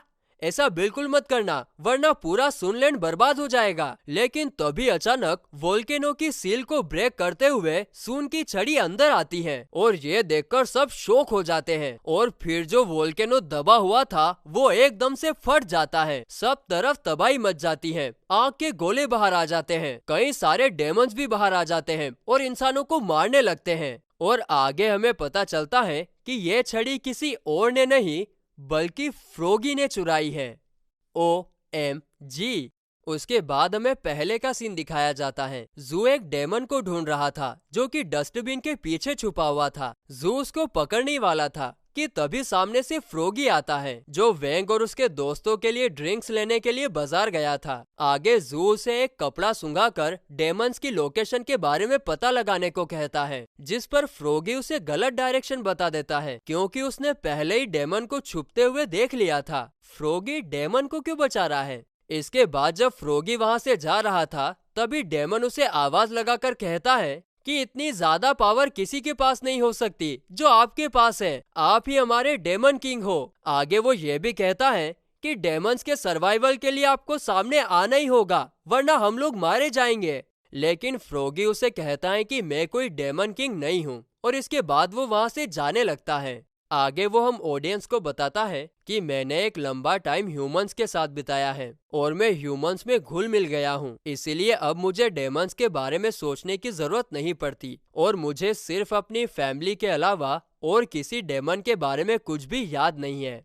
और फिर गाइस इसी के साथ ये एपिसोड यहीं पर खत्म होता है। हेलो दोस्तों, आप सभी का स्वागत है एनिमे की इस दुनिया में। तो इस एपिसोड की स्टार्टिंग फ्लैशबैक में फ्रोगी को दिखाने से होती है जो अपनी जान की परवाह ना करके टाइम को रिवर्स कर देता है ताकि वेंग और उसके दोस्त का उसे बर्थडे सरप्राइज देने का आइडिया फेल ना हो जाए। लेकिन यहाँ पर उसी का पोपट हो जाता है क्योंकि वेंग और उसके दोस्त बर्थडे सरप्राइज फ्रोगी को नहीं बल्कि लिन को देते हैं और इससे वो काफी ज्यादा दुखी भी होता है क्योंकि किसी को उसका बर्थडे याद भी नहीं था। वहीं प्रेजेंट में फ्रोगी ये सब सोचकर काफी दुखी हो रहा था जिसके कारण वो नीचे गिर जाता है और कहता है कि इंसानों को तो मेरी परवाह ही नहीं है। और वो ये भी कहता है कि ना ही वो डेमन है और ना ही इंसान है। तभी वही डेमन जिसे थोड़ी देर पहले फ्रोगी ने जू से बचाया था वो फ्रोगी को बिस्किट का एक टुकड़ा खाने के लिए देता है और तभी सीन कट होता है और हमें डेमंस का बार दिखाया जाता है जहाँ पर सारे डेमंस बैठकर आराम कर रहे थे। तभी एंट्री होती है फ्रोगी की जिसे सारे डेमंस अपना किंग मानते हैं और इसीलिए फ्रोगी उन लोगों को एक बढ़िया सी स्पीच देता है ह्यूमंस के खिलाफ भड़काने के लिए। वो कहता है कि इंसानों को हमारी कोई परवाह नहीं है, उन्होंने हमारा डीमंस वर्ल्ड भी पूरी तरीके से डिस्ट्रॉय कर दिया, अब हम इंसानों को मारकर अपना डीमन वर्ल्ड यहीं पर बनाएंगे। साथ ही में यहाँ पर हमें ये भी पता चलता है कि फ्रोगी ने कुछ दिनों पहले लीन का रूप लिया था ताकि वो योशिको को बेहोश करके सून की रेड छड़ी चुरा सके, जिसमें वो काफी आसानी से कामयाब भी हो गया था। दरअसल दोस्तों फ्रोगी ने ये रेड छड़ी इसलिए चुराई थी ताकि वो वोल्केनो से सारे डीमंस को आजाद करवा सके और फिर सब मिलकर सून लैंड को बर्बाद कर दे। उसके बाद हमें प्रेजेंट का सीन दिखाया जाता है जहां पर फोर्स फील्ड के टूटने के कारण वोल्केनो में कैद किए सारे डेमंस बाहर निकलकर इंसानों पर अटैक करने लगते हैं। आगे जैसे ही वेंग को पता चलता है कि सून फैमिली की रेड छड़ी फ्रोगी के पास है तो वो फ्रोगी से इन सब के बारे में पूछने के लिए आ जाता है। अब वेंग को सामने देखकर तो उसका सारा विद्रोही फुस हो जाता है, उसकी फटकर चार हो जाती है, वो रेड छड़ी उसके मुंह से नीचे गिर जाती है। तभी बाकी के डेमंस वहां आकर फ्रोगी से वेंग को खाने के लिए कहते हैं, जिस पर फ्रोगी डरते हुए उन लोगों को कहता है, अरे तुम लोग पीछे हट जाओ, तुम इसको जानते नहीं हो, काफी खतरनाक है, पुंगी बजा देगा। वहीं ये सब देखकर वेंग सब कुछ समझ चुका था कि फ्रोगी का असली प्लान क्या है और इसीलिए वो उसे सबक सिखाने के लिए अपनी तलवार निकालने के बारे में सोचता है, जिसे देखकर फ्रोगी कहता है, अरे तुम अपनी तलवार क्यों बाहर निकाल रहे हो, हम इसे शांति से भी सुलझा सकते हैं। तो वहीं इन दोनों को बात करते हुए देख डेमंस को लगता है कि फ्रोगी इंसानों के साथ नेगोशिएशन कर रहा है, लेकिन उन्हें क्या पता कि फ्रोगी की तो पहले ही फटकर 64 हो चुकी है। जिसके बाद फ्रोगी वेंग से कहता है कि मैं तुमसे 3 क्वेश्चंस पूछूंगा, अगर तुमने उसका आंसर दिया तो मैं सारे डेमंस को रोक लूंगा, लेकिन अगर तुम जवाब नहीं दे पाए तो तुम्हें यहाँ से जाना होगा और हम सुनलैंड पर कब्जा कर लेंगे। जिस पर वेंग काफी आसानी से मान जाता है क्योंकि उसे यकीन था कि वो हर क्वेश्चन का जवाब सही से ही देगा। तो सबसे पहले नंबर पर फ्रोगी उससे एक एरिथमेटिक का क्वेश्चन पूछता है और बताता है कि मैंने इतने सालों तक तुम्हें नोटिस किया है, तुम एरिथमेटिक क्लास में सो जाते हो, यानी कि तुम उसमें काफी ज्यादा वीक हो और तुम इस बात का जवाब नहीं दे पाओगे। लेकिन वेंग फ्रोगी के सारे अरमानों पर पानी फेरते हुए उस क्वेश्चन का आंसर आसानी से नहीं काफी आसानी से दे देता है। यह देखकर फ्रोगी हैरान रह जाता है क्योंकि उसने वेंग को कमजोर समझा था। आगे फ्रोगी सेकंड क्वेश्चन के रूप में कुछ प्लैनेट्स का मास कैलकुलेट करने को कहता है और इसके बारे में वेंग को कुछ भी पता नहीं होता, तो वो अपने मैजिक का यूज करके 3 प्लैनेट्स को पृथ्वी के करीब लाने लगता है ताकि उसे आंसर मिल जाए। अब ये देखकर फ्रॉगी काफी ज्यादा घबरा जाता है क्योंकि इससे तो पूरी पृथ्वी बर्बाद हो जाएगी, और वो उसे सब कुछ रोकने के लिए कहता है कि हाँ हाँ मुझे पता है तुम्हें इसका जवाब आता है, तुम रहने दो। अब बारी थी तीसरे क्वेश्चन की, लेकिन फ्रॉगी को कुछ समझ नहीं आ रहा था क्योंकि वेंग काफी ज्यादा इंटेलिजेंट होता है, लगभग उसे हर चीज की नॉलेज थी। तो फिर काफी सोचने के बाद फ्रॉगी वेंग से उसकी बर्थ डेट के बारे में पूछता है, जो कि वेंग को जाहिर सी बात है कि पता नहीं होती। और ये देखकर फ्रॉगी काफी इमोशनल और गुस्सा हो जाता है और वेंग को काफी कुछ सुनाने लगता है, जैसे कि उन लोगों ने आज तक उसे फ्रेंड की तरह नहीं बल्कि एक डॉग की तरह ट्रीट किया है, और अब वेंग डेमंस को यहाँ से भगाने के पीछे पड़ा है, जबकि उसी ने डेमन वर्ल्ड को डिस्ट्रॉय किया था। बस इतना कहते ही फ्रॉगी अपने असली रूप यानी डेमन किंग के रूप में आ जाता है और कहता है कि अब हम नहीं रुकेंगे, सुनलैंड पर कब्जा करके ही रहेंगे। इसके बाद फ्रॉगी वेंग पर अटैक कर देता है, लेकिन वेंग उसके अटैक को रोककर उस पर ही वापस अटैक कर देता है। उससे बचने के लिए फ्रॉगी टाइम को स्टॉप कर देता है, लेकिन इससे वेंग को कोई फर्क नहीं पड़ता और वो उसे एक जोरदार मुक्का मारता है। अब फ्रॉगी को तो हार माननी नहीं थी, इसीलिए वो टाइम को रिवर्स करके